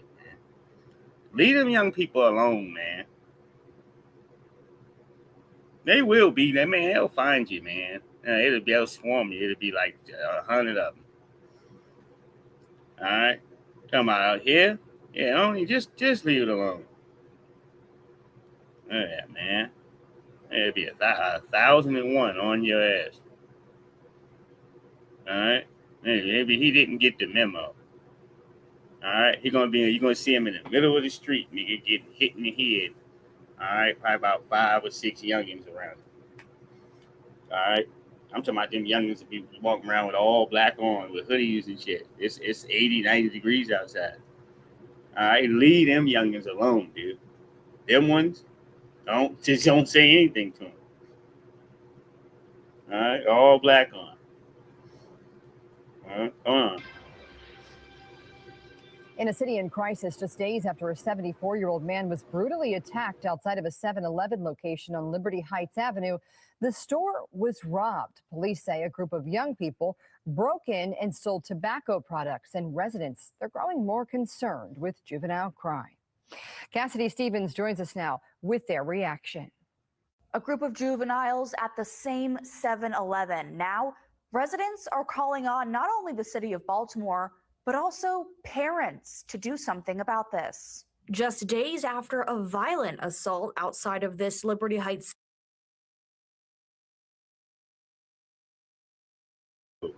They gave him the business, dude. Look at his feet in the air. Look at his feet. All right. He said, Santee, how do you know for sure that they gave him the business? Well, then look at his damn feet in the air then. All right, that's the nigga begging for mercy. All right, it's 4 little niggas on them, 4, and that's all it took. Mm-hmm. No, he should have stayed in the store.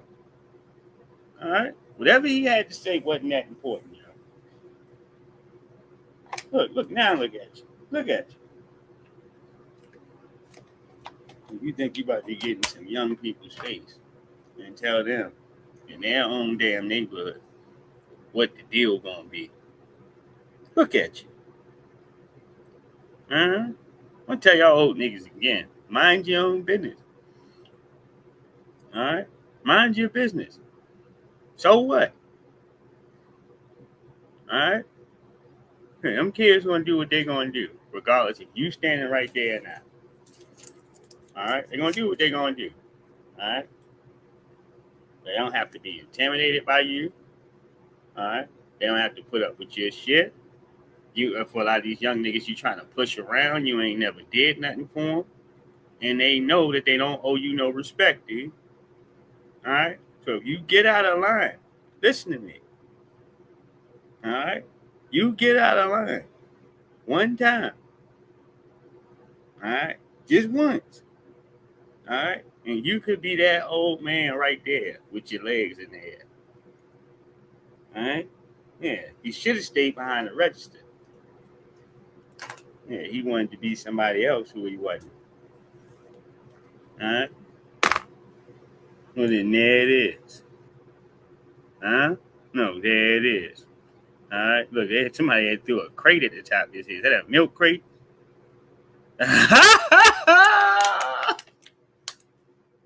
There's 2 milk crates over there.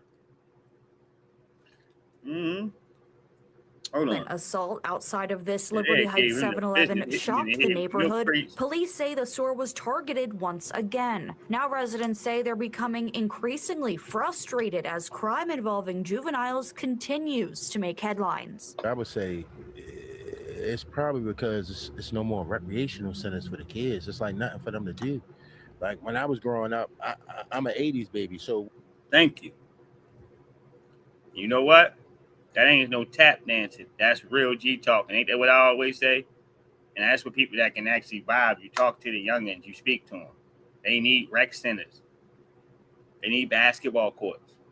They need pools they can go to. They need little spots in here where they can sit down and play the game with each other without having to be in each other's homes. All right? Get a little snack and stuff in there. Lift weights. They need community centers.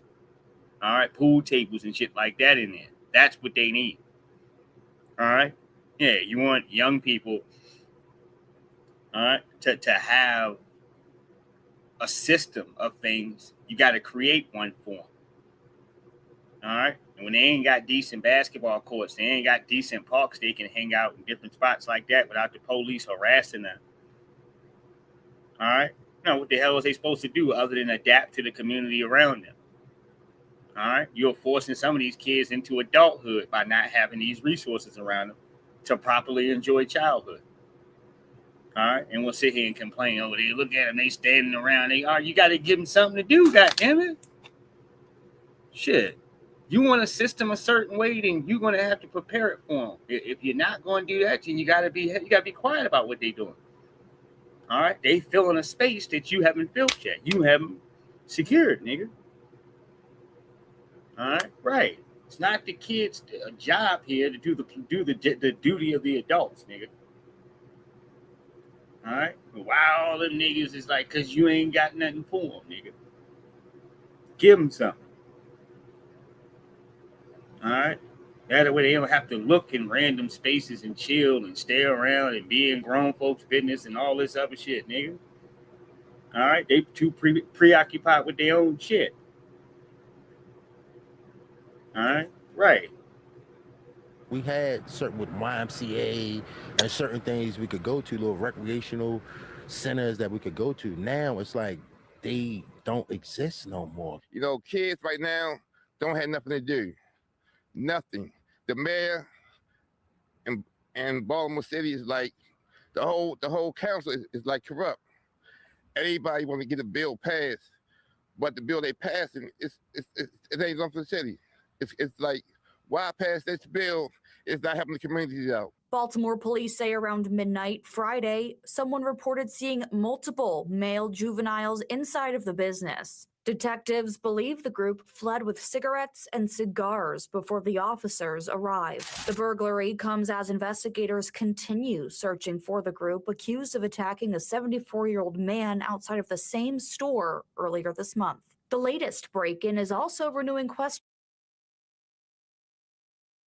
They beat down and said, yeah, they need summer jobs. And you're absolutely right. Yeah, you damn right. Shit, I told you here, for these fast food spots, those were the jobs that a lot of our kids got work permits and went off to go work at first. It's what we did. All right. Yeah, the fast food jobs were full of youngins. About accountability. What is the parents doing? Like, are they concerned about where their children at? Do you think the juvenile justice system in Baltimore City is broken? Indeed, the educational system is broken. So, of course, the juvenile justice system is broken. It's like, the kids really don't got no help nowhere. Police say the group assaulted and attempted to rob a man, kicking and punching him after knocking him to the ground. This attack sounding the alarm on juvenile crime in the city. I'd like to see the mayor outside more often by himself. Don't read the papers. Don't read the police reports.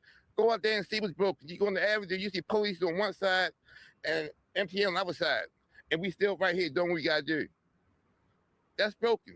The politics is absurd to me, honestly, but it's kind of like the kids is falling at the wayside. Like it's like no one is really concerned about their well-being. They just pushing them through. We need to find out some type of way to help them because they need help apparently if they running around with choppers in their hand.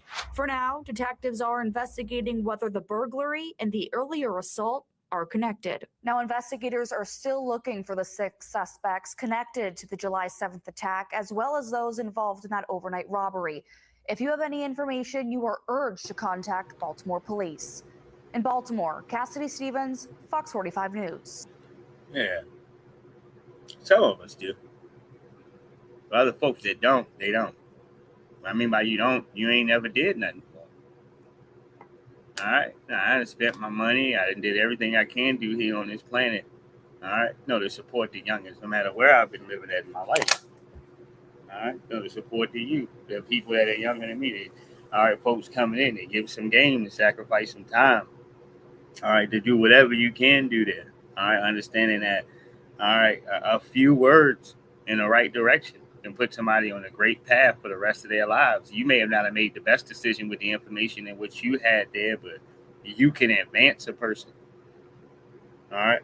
Now, just with a quick conversation, some quick dialogue about something that you might have thought that was very difficult here, Hoss. All right. No, a little bit of resources, nigga, where and in case maybe a person couldn't pull themselves through right there, but they still had the talent and everything else to show you that that person was worth the investment. Yeah. No, we all want to be a part of something great here, also. All right. Yes, indeed. I agree with that. We do. But ain't nothing given to a person in here, also, who didn't sacrifice anything upon their life to help you be great, nigga. All right. But that person, you can call them an old nigga, you can call them whatever you want. You don't have to necessarily call them an elder. Yeah, I mean, that role has to be earned. Depends on who we're talking about. I wanted to address that comment that was there on the screen. Yeah. Yeah, because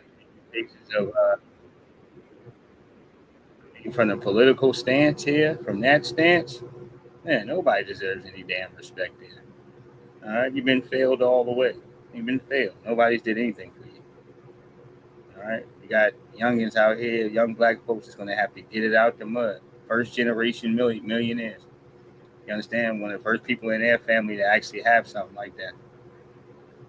All right, everything else been built on bullshit and fake it till you make it. People and drama and this, that, and the third. You managed to take something and build something there off a curb that's going to feed everybody, feed other people and yourself. All right. Yeah. And they're attached here to a society here to date where they're getting it off of instinct and off of trial and error. Shit, Blueface was locked up. And if it's one thing that he did say that speaking to the good people when he came home, is he said that seafood place, man, is what kept him alive. All right. Because it was one of the few things while he was locked up that was still generating income. All right. Large amounts of bread. And that kept him alive when he came home. All right. He had some substantial bread to the side. You see what I'm saying? Right. He said for everything else, man, all right, you can call it what you want. Maybe a failure here or this didn't go or that didn't go down. But he said for that seafood restaurant, that kept him alive, dude. Mm-hmm. And he said you got to have one thing in here that you're going ahead to hold on to. Maybe that's not attached to everything that you're sitting up in here doing. But, yeah, for the most part, he's got something that he can sit down, and even if he don't want to stream, that's going to generate income. All right, without him sitting around this bitch streaming all damn day. All right, hold on here. He says more countries to tighten the borders.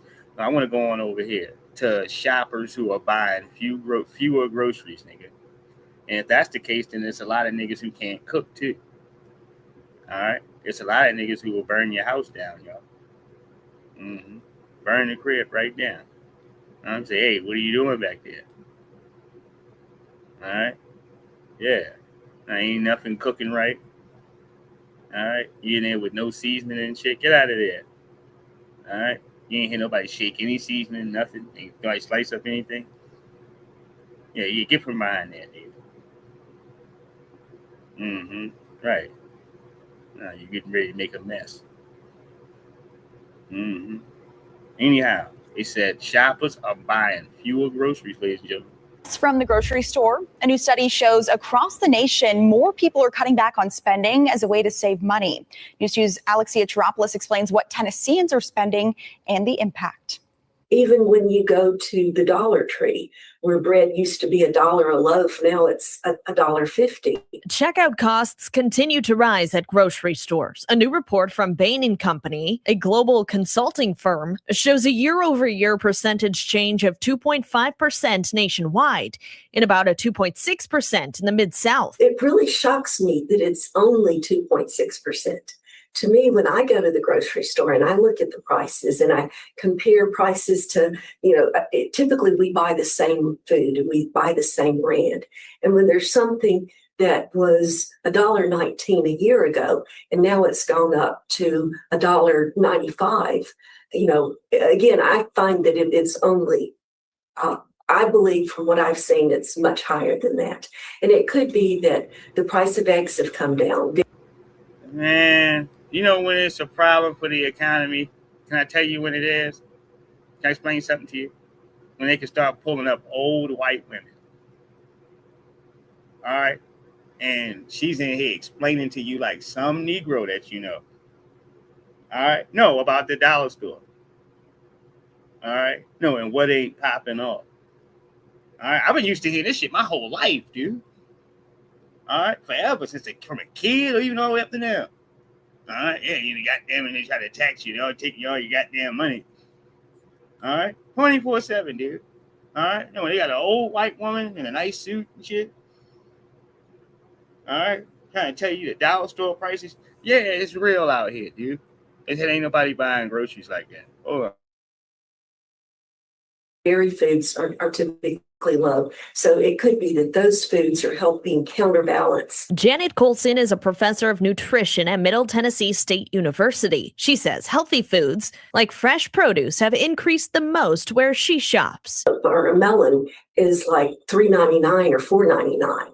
A few years ago, they were much cheaper. She's seen more people shopping locally at farmers markets and local grocery stores.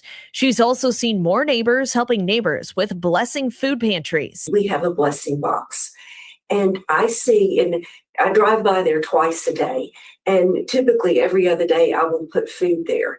And when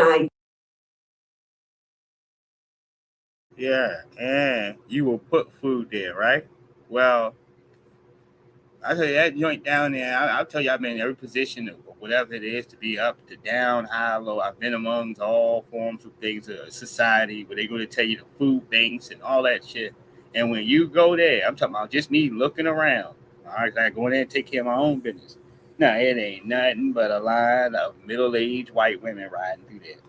All right, with vans and trucks. All right next to the church, dude. All right, come out Glen Burnie here. Was it Glen Burnie? All right, wherever I was at, but right there next to the church, there ain't nothing but middle-aged white women. All right, collecting, getting all this stuff. That's who's over there. All right, I'm telling you, because I was there. I seen the shit.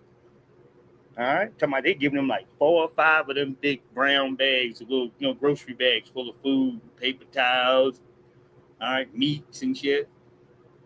All right, sodas.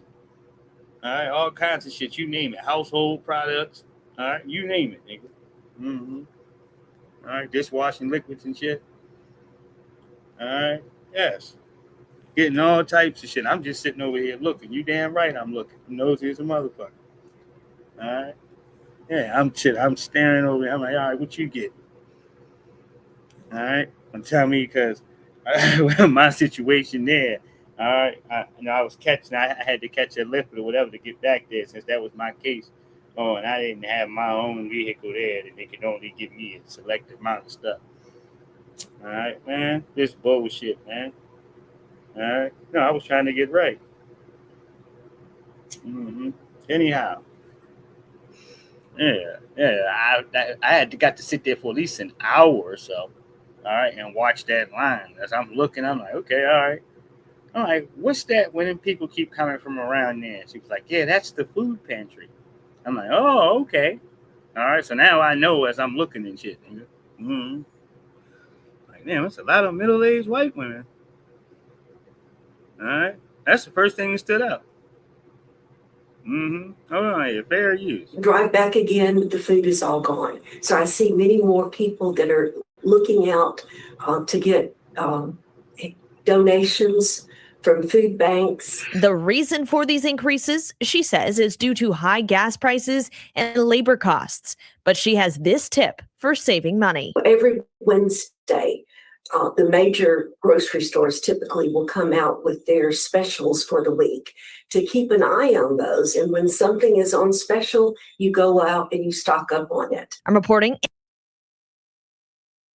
Said these are Negro problems. My grandmother or whoever will be telling my mom or auntie the exact same shit. Yeah. All right. Me going downstairs to get Kool-Aid as a kid. All right. She act like she dropping the juice on you. You see, this is when you go get the groceries. I told you that's why I used to go get my steaks on Sunday, nigga. All right. That's when they went to go mark the prices down. All right. So I go get a New York strip steak, nigga, then. All right. I go get a T-bone. You understand? All right. Because you can get a good price. All right. Go get your goddamn vegetables and shit. All right, and all that bullshit. All right, but you can go ahead and get a good steak for a good price on Sundays. All right, you ain't dropping the gospel on us. Mm-hmm. We've been doing this. Mm-hmm. It's big for them, like I said. It's big for them to say because the economy is as bad as it is. All right. Millions of people are using credit cards to pay for groceries. Yeah, and these two stories were ironic to me. All right. So I'm sitting there talking about a lot of people not paying for groceries. All right. Then I ended up running into this. Mm-hmm.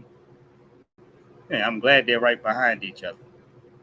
All right. Hold on one second. Fair use. Yeah, a bunch of people using credit cards.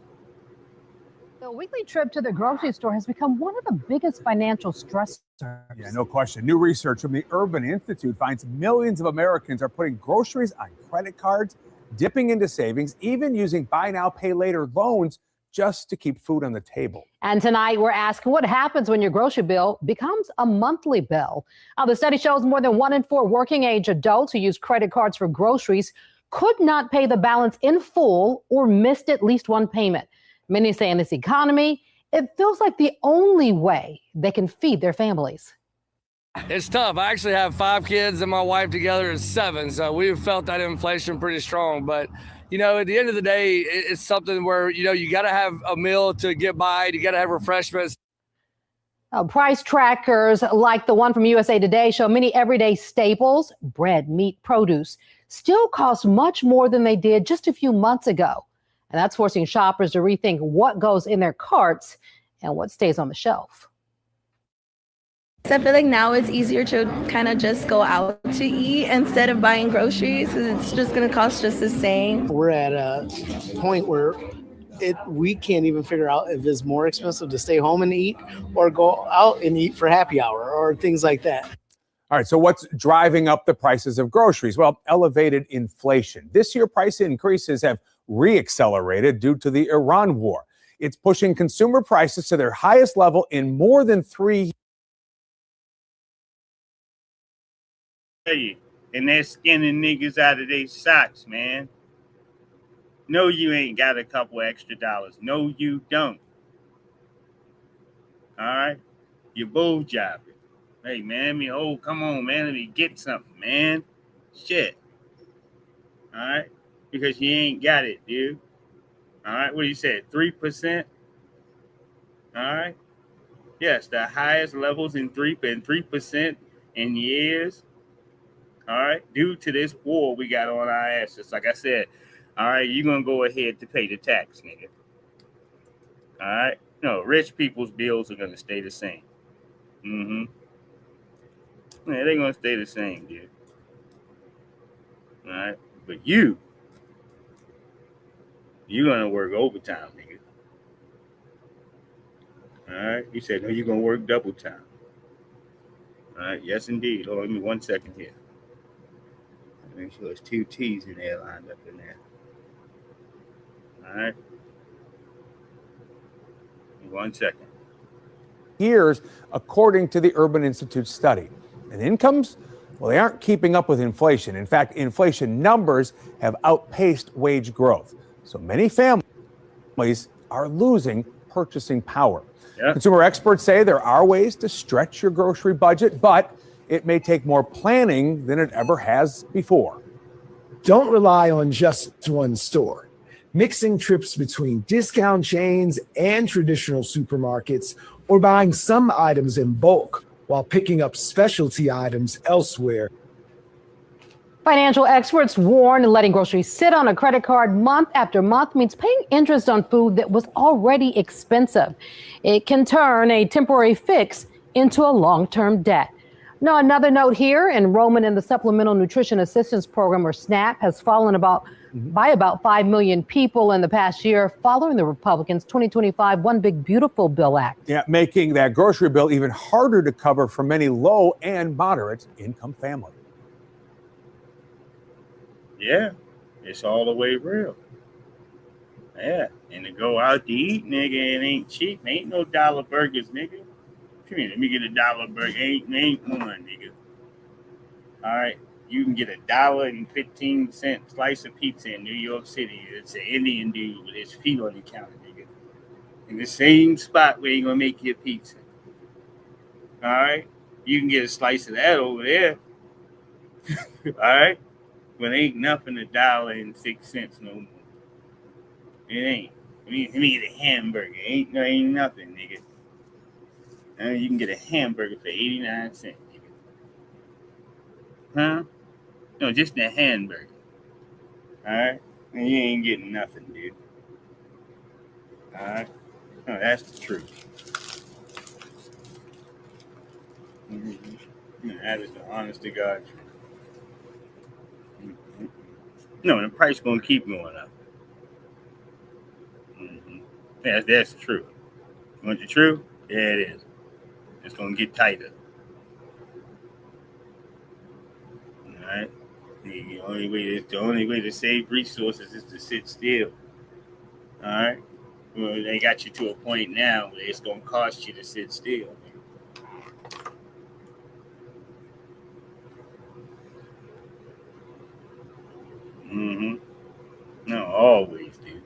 I say always. We go back in here to the people that who have paved the way. You understand? The young brothers and sisters. All right. And I'm going to explain to you why my brother's comment was so important. All right. Because I'm not just going to leave it where it's at. That's why I said if this is pointing to this, he's 1,000% correct. Nothing wrong. Because you got sold out. You got sold out, family, a long time ago.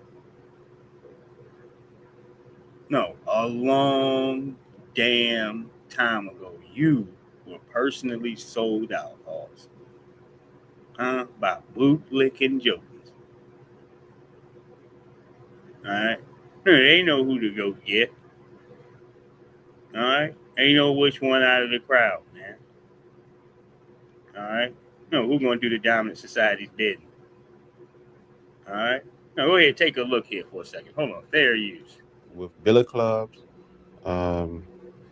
tear gas, bull whips, trampling us with horses. I felt like it was the last demonstration. It was the last protest act on my part. Like I was going to take my last breath from the tear gas.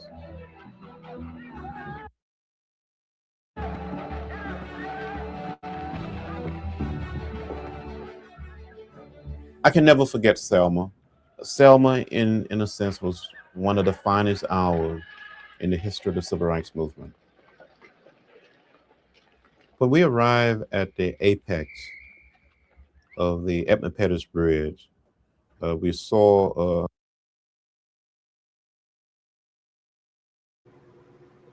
Pettus Bridge? You mean Edmund Pettus Bridge? All right.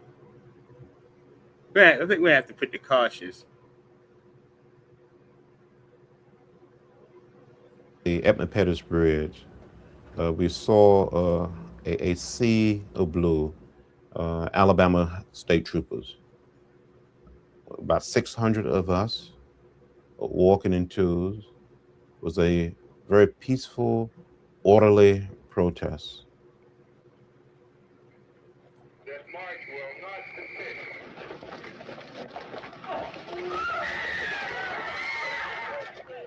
Well, I had no idea that we would be beaten, that we would be trampled or tear gas. I thought we all would be arrested and jailed. But you come to that point, and I think it's very much in keeping with the philosophy and the discipline of nonviolence, that in spite of the fears, the misgiving, or the reservations you may have, you tend to lose that sense of fear, and you keep your eyes on the prize.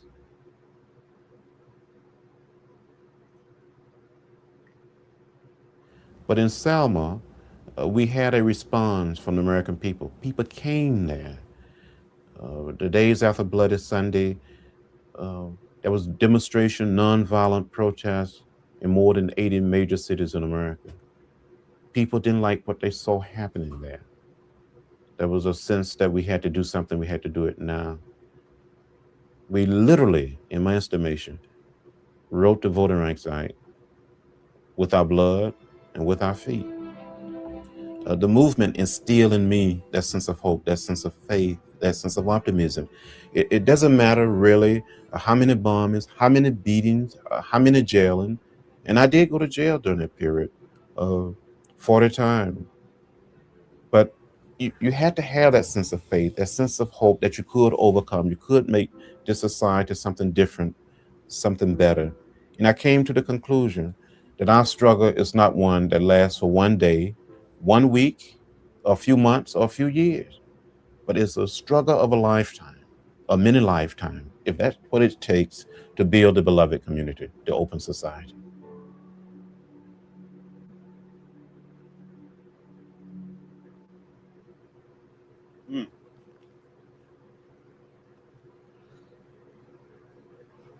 Nobody want to take a couple of lumps upside the head. You ain't gonna pass that to the young people. You know, what's the respectful manner to get your ass kicked? All right. I'm gonna let a white man in a pair of khakis put me in a Boston Crab on Edmonds Pettis Bridge. All right. Yeah, the youngins ain't trying to hear that. They're not listening to that. All right. I don't really. What they wanted us to do is to leave him as some type of legend, the mushmouth dude. All right. No, we quickly just let him go ahead. Yeah, let him sink into pasture. That's why when you look at his stuff and you go to look at John Lewis, the first thing you see is good trouble. All right? Good trouble ain't never cost the government a dime, nigga. Good trouble ain't nothing that, all right, this government is worried about, nigga. All right? They would prefer niggas get in good trouble every day you wake up, dude. All right? And when that, you talking about, oh, you ain't getting into trouble. This is good trouble. You get John Lewis trouble. Getting hit upside the head with a mallet trouble. Getting up underneath of the countertop, nigga, and get smacked, get smacked upside the head with a size 13 Timberland, nigga. All right, that's good trouble. All right, you just let the white man, all right, yeah, take a boot, nigga. Mm-hmm. Yeah, and put it right across your forehead, dude. All right, and you say thank you for your services. All right, he stick his forehead out to the youngins. And he said, yeah, I took some lumps. You see, I got a couple lumps. You see, you young. All right. See, you can take a couple lumps. All right. No, indeed. No. All right. Talking about head or forehead all lumped up, nigga. All right. Permanent bruises, nigga, from just sticking your forehead out and just taking a pounding. All right. That's why you walk around with mush mouth, man. All right. Got hit in the head one too many times, dude. Mm-hmm. And you walking around talking like Evander Holyfield, nigga. Right. Yeah, he do. Yes, he does. That's why I let you in. You had to turn the music on and shit. All right, so they can blur out the mush mouth, nigga. All right. Cut the dramatic music on. Put pictures up. You could just hold the camera on in front of this little weird looking nigga. All right, to go on Edmonds Pettis Bridge and get put in the Boston Crab, nigga.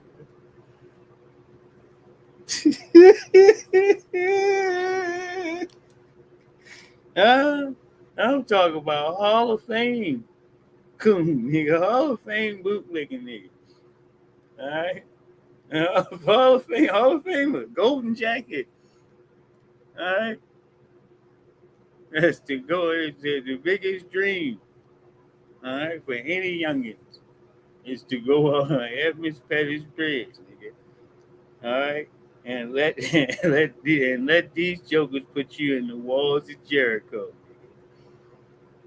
Nigga. All right, yeah. God damn it. That's the biggest award you can be given is to get your ass broken off, dude. On Edmonds Pettis Bridge. All right. No, sir. No, you go sell that shit somewhere else. All right. All right. No, he was able to sell it for years, man. All right. No, niggas just looked at him. He was shaking and shit. All right. Everybody had to start thinking about it. They analyze this. Like, hold on. Yeah, what would have to take place in order for all that to happen? Looking at this nigga in the fetal position and shit. Like, come on, man. All right. You ain't at least try to fight back, yo. All right. To try to steal somebody or something. Right. At least shove them. Yeah. You just got down in a fetal position. Come on, man. I'm trying to make this make sense. All right, say, hey, what are you offering us, man? Huh? You see, this is what you need to do right here. No, it isn't. All right. Mm-hmm. All right. Shit. You ain't bucket the nigga or nothing. All right. You kind of at least kind of look like you're gonna do something. All right. You just got in. All right. No, that explains a whole lot. Now, while people are bull jobbing and thinking it's a game, Trump ordered the banks to check customer citizenship status, nigga. Yeah. What you doing with that money over there? All right. Executive order, nigga. Executive order. All right. Hey, hey, how much money are you counting over there? Hey. Nope, Trump's order. Trump's order. Bank of America. Trump's order.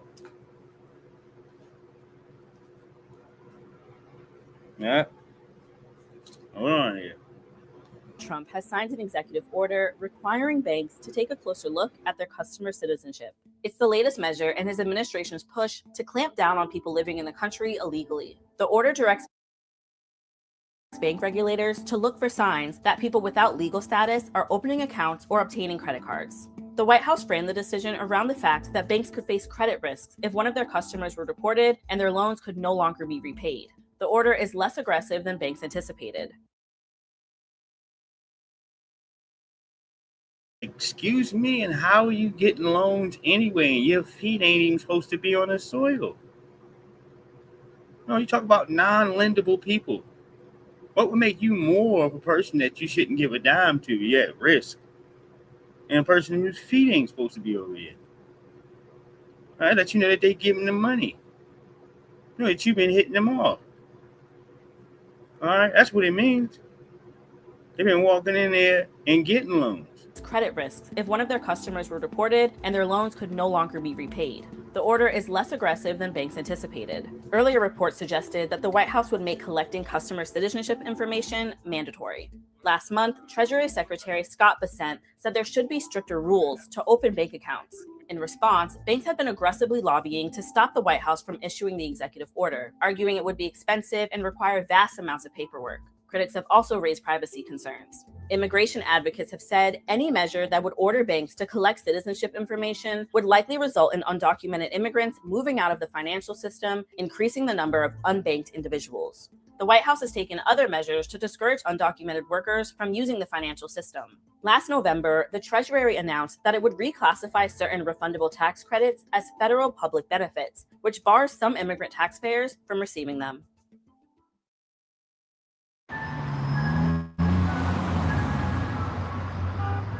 There are better places to be hot. Places like that hotel pool, where you can cool off with a little dip. Go on, book that trip. It's easy. Booking.com. Booking.yeah.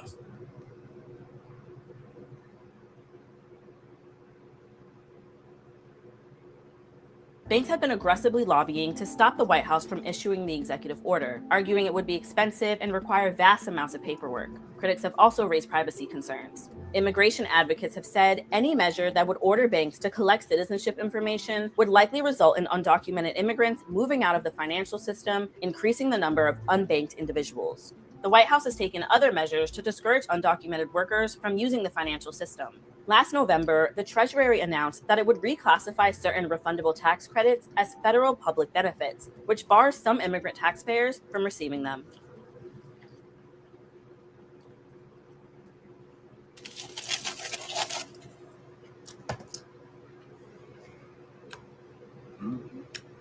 Yeah. Damn right. That's just, what are you going to do? Kind of sit there and act like it wasn't going down. You're going to sit there with that look on your face and say, hey, man, We wasn't getting a whole lot of bread anywhere. That ain't the point. That's what we mean when we say reparations and other groups ain't broke us up. Mm-hmm. Want black people right there, front and center. When Trump comes in here and he turns the water off, huh? Mm-hmm.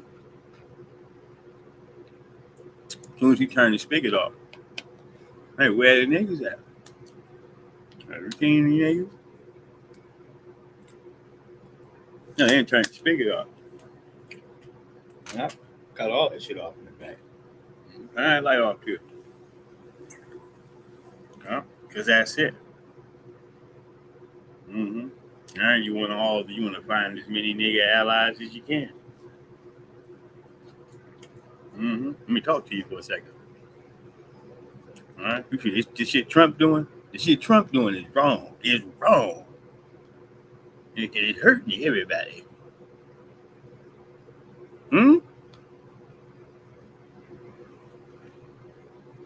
All right, I was never getting paid. I wasn't getting anything. They told me to get my black ass out of here. Mm-hmm. Loan? Yeah, dude. Yeah, you on your own. This shit helps you. Black folks come in here to unite. We're looking at everybody at the table sideways, nigga. No, these damn Democrats. You. All right, you lying ass politicians you got standing around. All right, all these jokers, everybody included, talking about what you ain't doing for them and all this shit that you not giving them, and you look up and you keep giving them all this shit right there in front of everybody.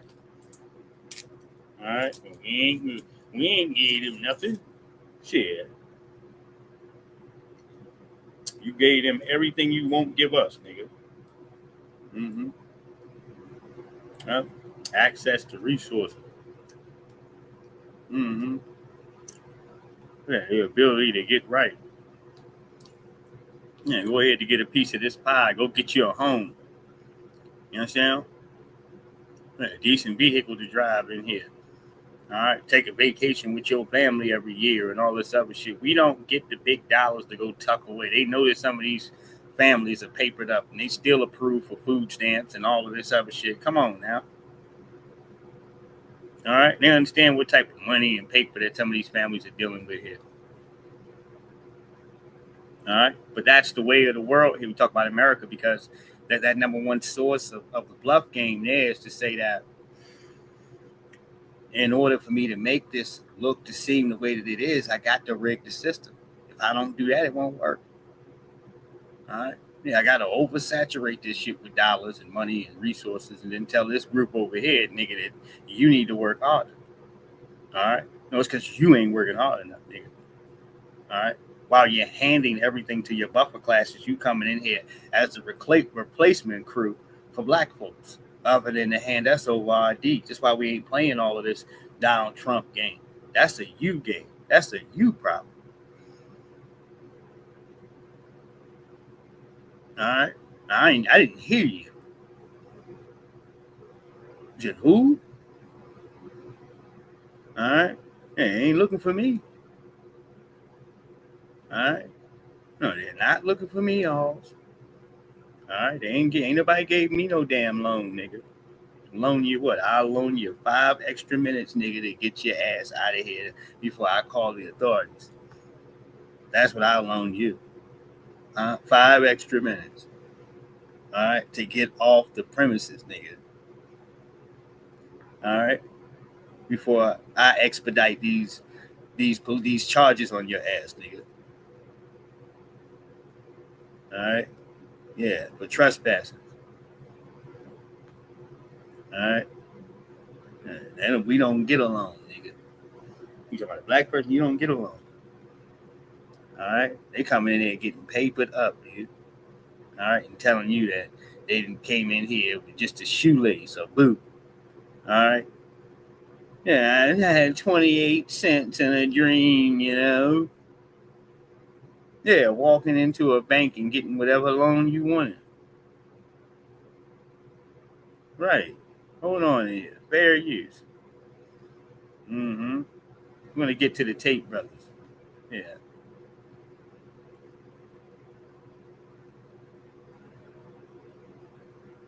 charges against controversial manosphere influencers Andrew and Tristan Tate. The brothers were arrested by federal officials in Miami yesterday after British authorities issued 38 new charges against them, including rape and human trafficking. Their lawyer says they're innocent and is calling the charges a, quote, political hit. Now, Andrew and Tristan Tate are awaiting extradition to the UK. Hey, Andrew Dimber has the latest. Andrew and Tristan Tate are back in custody. The controversial social media influencers were arrested Saturday night in Miami after British prosecutors announced a sweeping new case against the brothers and said they will seek their extradition to the UK. Prosecutors say the new indictment includes dozens of charges, including rape, sex trafficking, and offenses involving indecent images of a child, stemming from alleged crimes between 2010 and 2017 involving 7 alleged victims. The U.S. Marshals Service confirmed the brothers were taken into custody on a sealed warrant, and they're expected to appear in federal court in Miami as the extradition process moves forward. The Tate brothers have repeatedly denied any wrongdoing, with their attorney calling the latest case a politically motivated attack. The arrest comes after years of legal troubles for the brothers in both Romania and the United Kingdom, even as Andrew Tate has continued to build a massive online following despite being banned from several major social media platforms. Ike? All right, Andrew Dimber, thank you.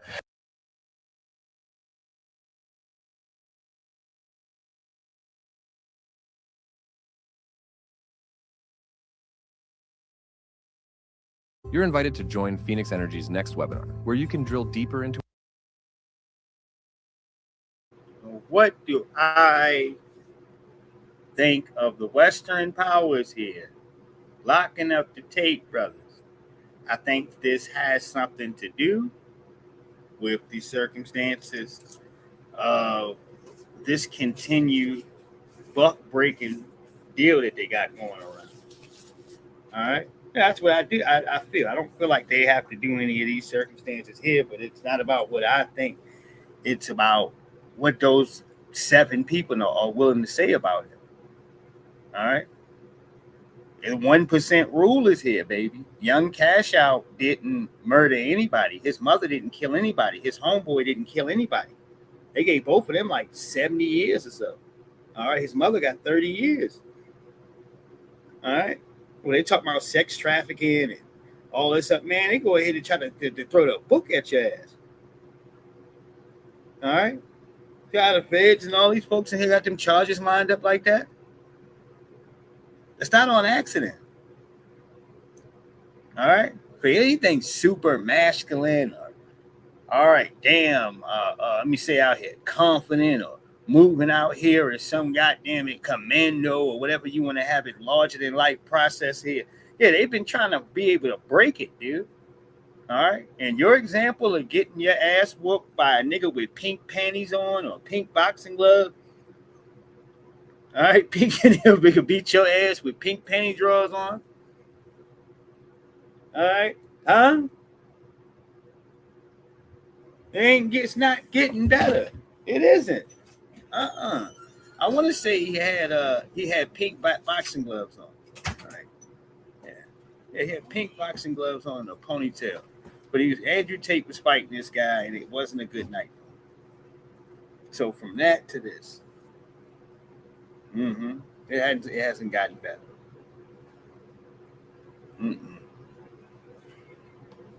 And I hope he can get out this situation, but I think they got him. Hey, they may have him this time, man. All right. No, they stacked their charges up properly on him and his brother. All right. You got cooperation from 7 witnesses. What are you going to do? What do you do? All right. Now, you can sit here to say, oh, well, P. Diddy's case, they had like 40-something witnesses or 30-something witnesses they had out there. Yeah. But that actually spoke good in Diddy's favor in here. All right, that all these jokers came in here to tell all these strange ass stories or what have you. Yeah, because when they got to him and it was time for him to call his witnesses, they said prosecution rest, nigga. We ain't calling the witnesses. All right, a relief. All right, you got all these jokers you bringing up in here. Yeah, most people ain't gonna believe this, and they didn't. Diddy had the experience of having decent people that were on the jury that understood the rules. All right, yes, indeed. You got a few decent people that still live on this earth. Yeah. Try to indict some, to put somebody down for a whole RICO on their own, based on miscellaneous charges, dude. All right, yeah, and what you call it, trafficking? Like, no, man. If you're gonna put something on a person, at least make it make sense. Don't take actions as such as a physical altercation that took place with them in a hotel and keep mixing this to the circumstances of what you got them in court for. That was domestic violence. If you wanted to charge him for that, hit him with domestic violence charges. All right, you to get that out the way. All right, yeah, but to cram it all together here and then try to serve it up to say that this is proper. All right, yeah, you're out of order. And I think from that, people examine R. Kelly's case more for his racketeering charges when you sit back and look and say that he got negative $2 million in the bank. Yeah. All right. And other things ain't conspiracies, especially when the charges don't line up to the circumstances of why you got him in the court. Why he's even standing in front of you. All right. You can dislike a person all you want to. They don't do people like that in their society. Shit, don't let them kick your door down. All right, it's like, nigga, this nigga been sitting right here being a degenerate for 20 years, 30 years. All right. Yeah, why do you need him so strongly now? All right. No, you ain't give a shit before. All right. You ain't bothering your degenerates. All right. Go ahead, banging at your door. All right. Come on, black folks, get outraged, get mad. All right. No, you take care of yours first. First, get yours in order. All right. Yeah, we'll handle ours. We understand what R. Kelly is, whatever he's doing and ain't doing. All right. We got it. All right. Goddamn, jump the line. All right. They got 28, 30 degenerates lined up behind them. All right. Right. Jump the line. All right. Yeah, we need to go get P. Diddy first. No, we don't. All right. That's why I say the Mann Act charges are some of the most horrific charges you can get because they're meant to bury you either way that you step, man. Because ain't nobody not going to get hit with that. Crossing state lines to engage in whatever lewd acts. All right. You're going to get hit. All right. I don't care who you are. That's where they got you. All right. They put that shit on Big U, too. I was shocked, man. All right. He got his RICO charges, all this other stuff. He got caught with the murder and everything else. Yeah, but they also hit him with the Mann Act. Hold on here. Tate. U.S. Marshals arrested the brothers over the weekend in Miami. They are due in court today and face extradition to Britain, where prosecutors announced new charges against the pair. Christian Benavides is in Miami. Christian, good morning. Nate, good morning. The Tate brothers were arrested as they were heading to a boxing event here in Miami over the weekend that one of them was set to co-host. Both have denied the allegations, and attention this morning is now turning to what's next in this international legal fight. Video shows the moment notorious social media influencers Andrew and Tristan Tate were arrested in Miami Saturday after prosecutors in the UK announced dozens of new charges against the brothers. British prosecutors who already had built a case against the duo say more victims came forward with new allegations including rape, sex trafficking, and child and extreme pornography. The charges relate to 7 victims spanning a period from 2010 to 2017. The Tate brothers have denied any wrongdoing through their attorney, who says they are, quote, being punished for daring to exercise their First Amendment rights. The former kickboxers are part of the so-called manosphere, boasting millions of followers on X and selling online courses promoting wealth, masculinity, and dating advice. I don't have to human traffic women. The only thing I do with women in my house is beg them to leave. Andrew Tate, a self-described misogynist, has been banned from several other social media sites for violating hate speech policies. In 2022, the Tate brothers were arrested in Romania on charges of rape, human trafficking, and sexual exploitation. The case did not go to trial and remains open. Last year, after leaving Romania for Florida, the state also announced a probe into the brothers. We've yet to be convicted of any crime in our lives ever. On these new charges, former Palm Beach County State Attorney Dave Ehrenberg says the judge is unlikely to grant bail while the extradition process plays out. They clearly are a flight risk. They've got all this money and they've got supporters around the globe who will do anything for them.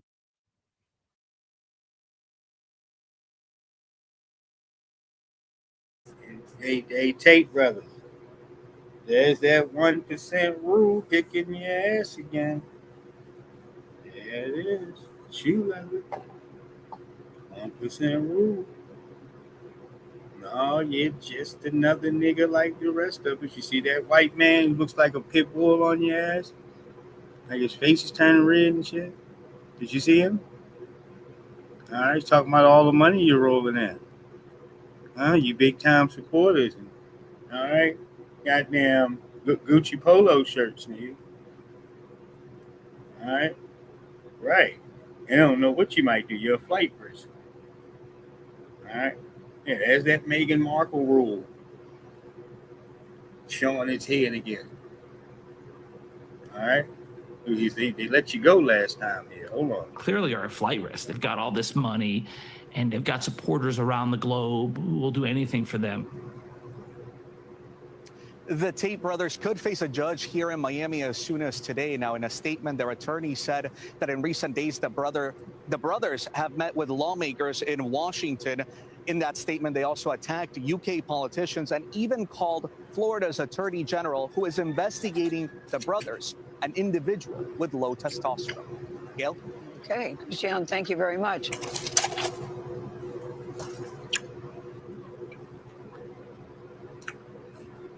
Very unfortunate. Should shut the hell up. Should just say nothing. Seems like he's got balls. He's got huge balls, dude. Huge. All right. No, depicting where you are and where the hell he's standing at. Yeah. Yeah, the news is instigating. Also, coming at 1% red state. Yeah, he also said that you's a hoe ass nigga as well.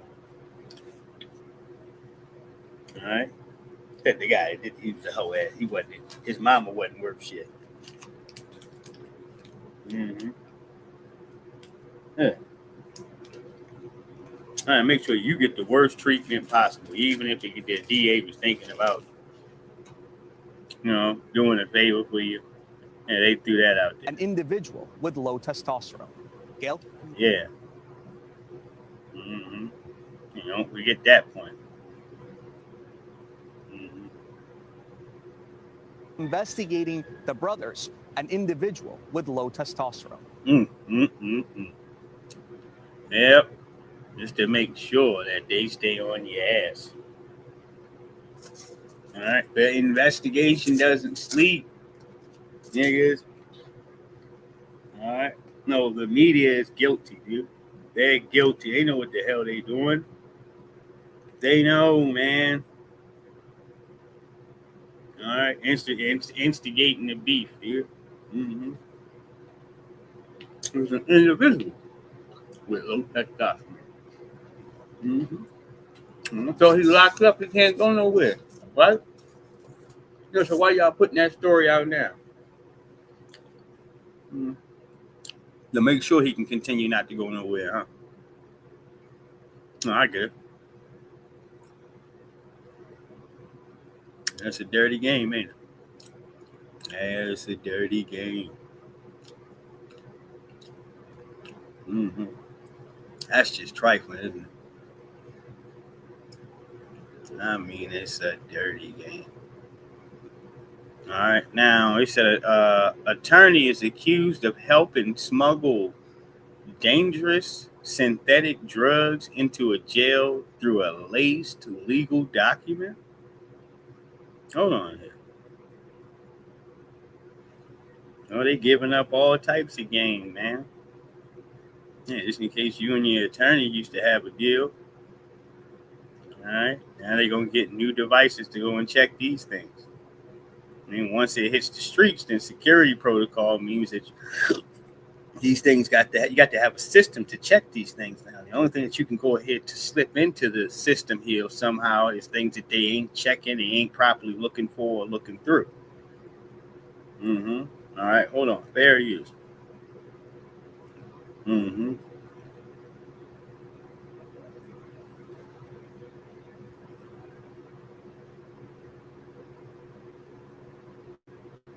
Accused of smuggling drugs into jail. News exclusive. An attorney is accused of smuggling drugs into jail. He and 3 other suspects are now facing charges. Here they are. Channel 2 Cobb County Bureau Chief Michelle Newell is live at the jail. Michelle, investigators say the drugs were soaked into papers the attorney delivered to his client. Yeah, it wasn't about what was written on papers that mattered. Investigators say a dangerous synthetic drug disguised as legal documents and Muslim prayers made it into the Cobb County jail. All attorneys are not bad.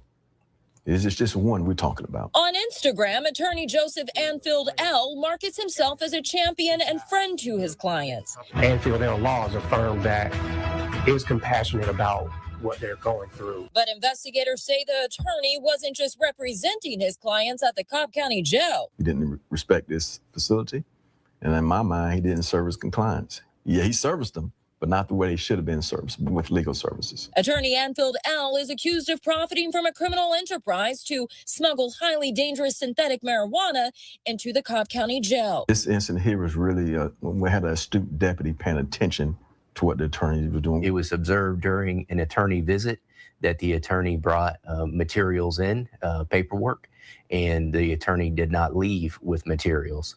That material did contain the K2. It was then distributed, throughout the jail. The months-long investigation also led agents to 3 other people they say played key roles in the operation.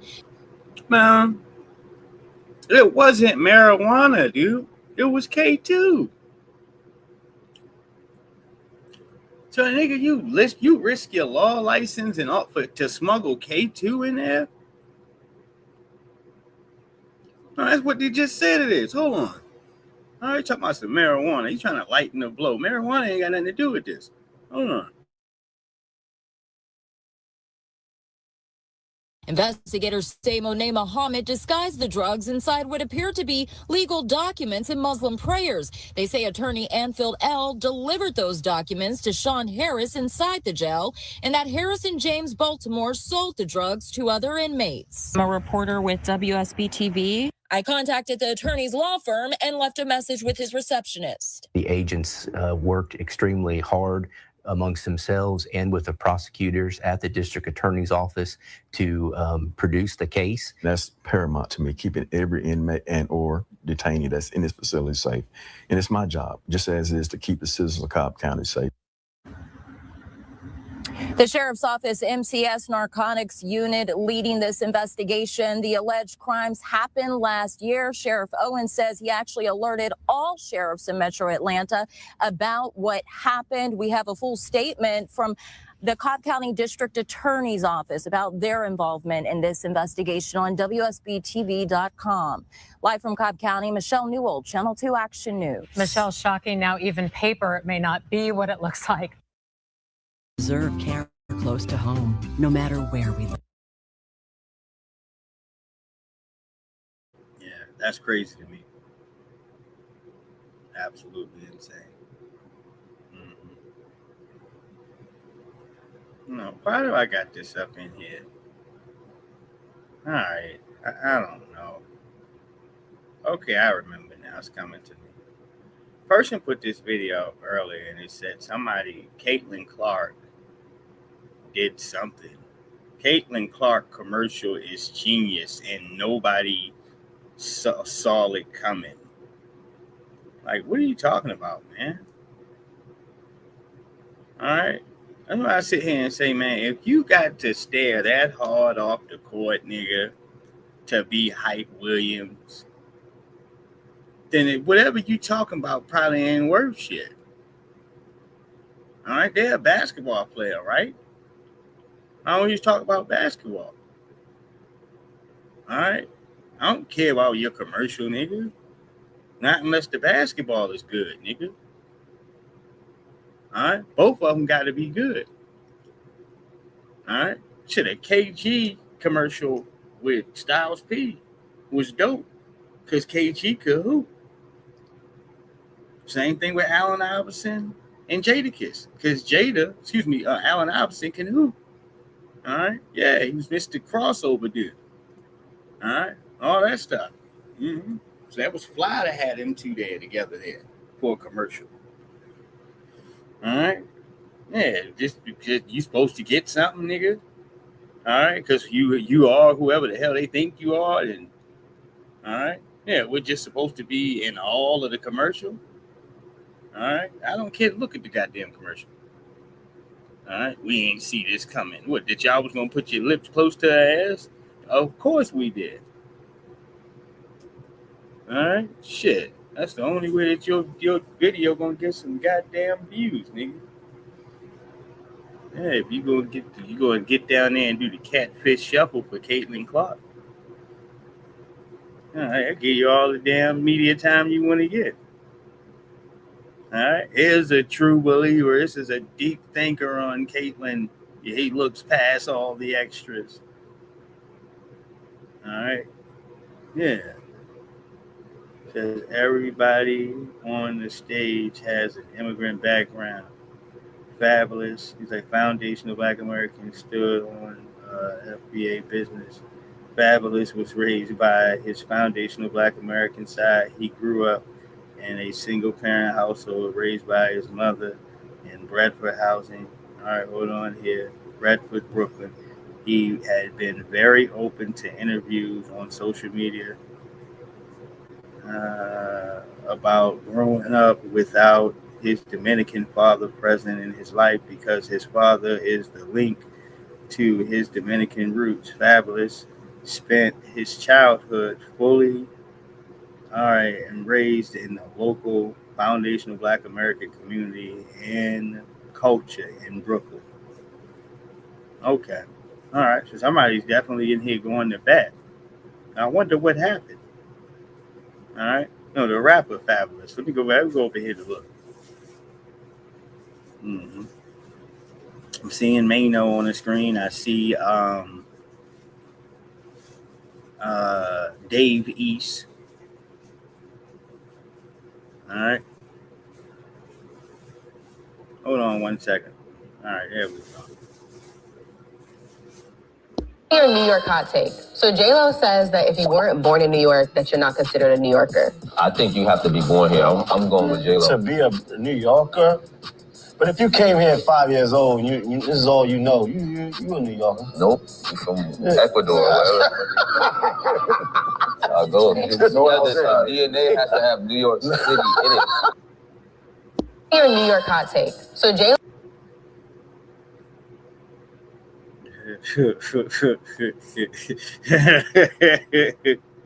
All right, shit. I'm not from New York, so I can't. You know what I mean? I would argue we're not really thriving right now. There's nothing I This can say inflation, in here of which substance. All right, other than let me just keep moving. Respect. All right. All right. Brian Daniels just stunned the Breakfast Club. All right, he looked Charlamagne dead in the eye and explained exactly how Kamala Harris caused the worst inflation in decades. And when he tried to push back, he didn't argue. He pulled out the receipts. All right there on the table. All right, nobody cares about this bootlicking Sambo. All right, nobody but you. All right, no, Byron Daniels. What's his name? Fans are saying, yeah, Byron Daniels. Man, he's cartoon character. we want to see her beat gay black. Yeah, were you going to say something? First of all, ain't nobody even talking to your ass, ma'am. Huh? Nobody not talking. You're going to say something about her, and then you're going to turn right around and put your lips on Donald Trump's ass? No. Both of us bad, man. Both of them. That's all he's going to do. He's going to tell you all these numbers and stats and then turn around and tell you about why the Republicans are so good. And they're not good. All right? Democrats don't mind smiling at you while they put the knife in your back. All right, the Republicans just don't care. They got a straight face. They don't like you. All right, you come join them if you want to, but they still don't like you. All right, shit. Daniel Cameron got shown that. Yep, Trump supported him. Trump gave him a full endorsement, everything, and the white folks in that town still let him know we're not supporting you, nigga. You ain't getting our vote. I don't give a shit what Trump said. Yeah, they let him know. He thought he was gonna be the first black governor if he goes ahead to sell out and do all this other shit. No, sir. Them people in that community still got a say in the matter of who's gonna wear that hat, and it ain't gonna be you. No, sir. Look at what the fuck you on. Give me my son. All right, yeah, Daniel Cameron. Person responsible for not putting charges on Breonna Taylor's killers. That Joker. That Daniel Cameron.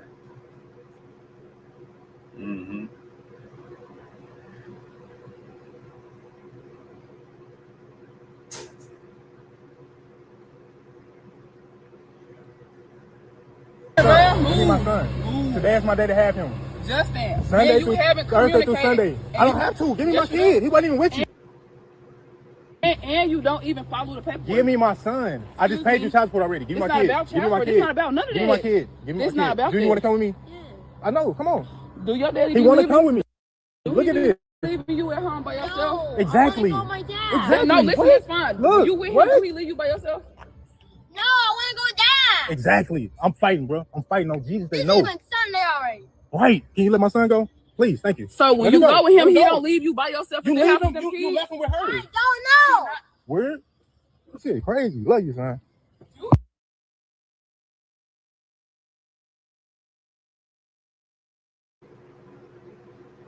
Yeah, shit ain't right, man.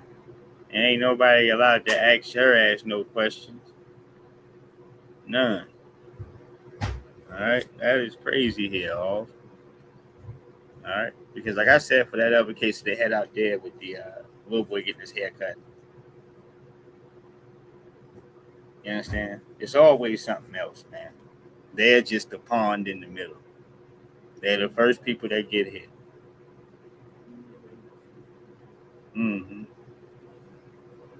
She said, "You don't go nowhere and get your hair cut without me. You don't go." He was like, "Wait, he gonna be in big trouble because he went to get a haircut without you?" All right, right. He's a damn kid. All right, right. You don't put the life's pressure on that child's shoulders. It's not fair. Now, the whole time she get the kid in the back seat, she closed the door. Yeah, something. Yeah, your girlfriend, and your girl, and it's like, okay, that's what all of this emotion was really about. All right, that's what it usually comes down to. Yeah, it's like, okay, this is why she knocked your glass out your hand. This is why she made the scene. She did everything. All right, this joke was simply about that. All right, we're out of here in a minute.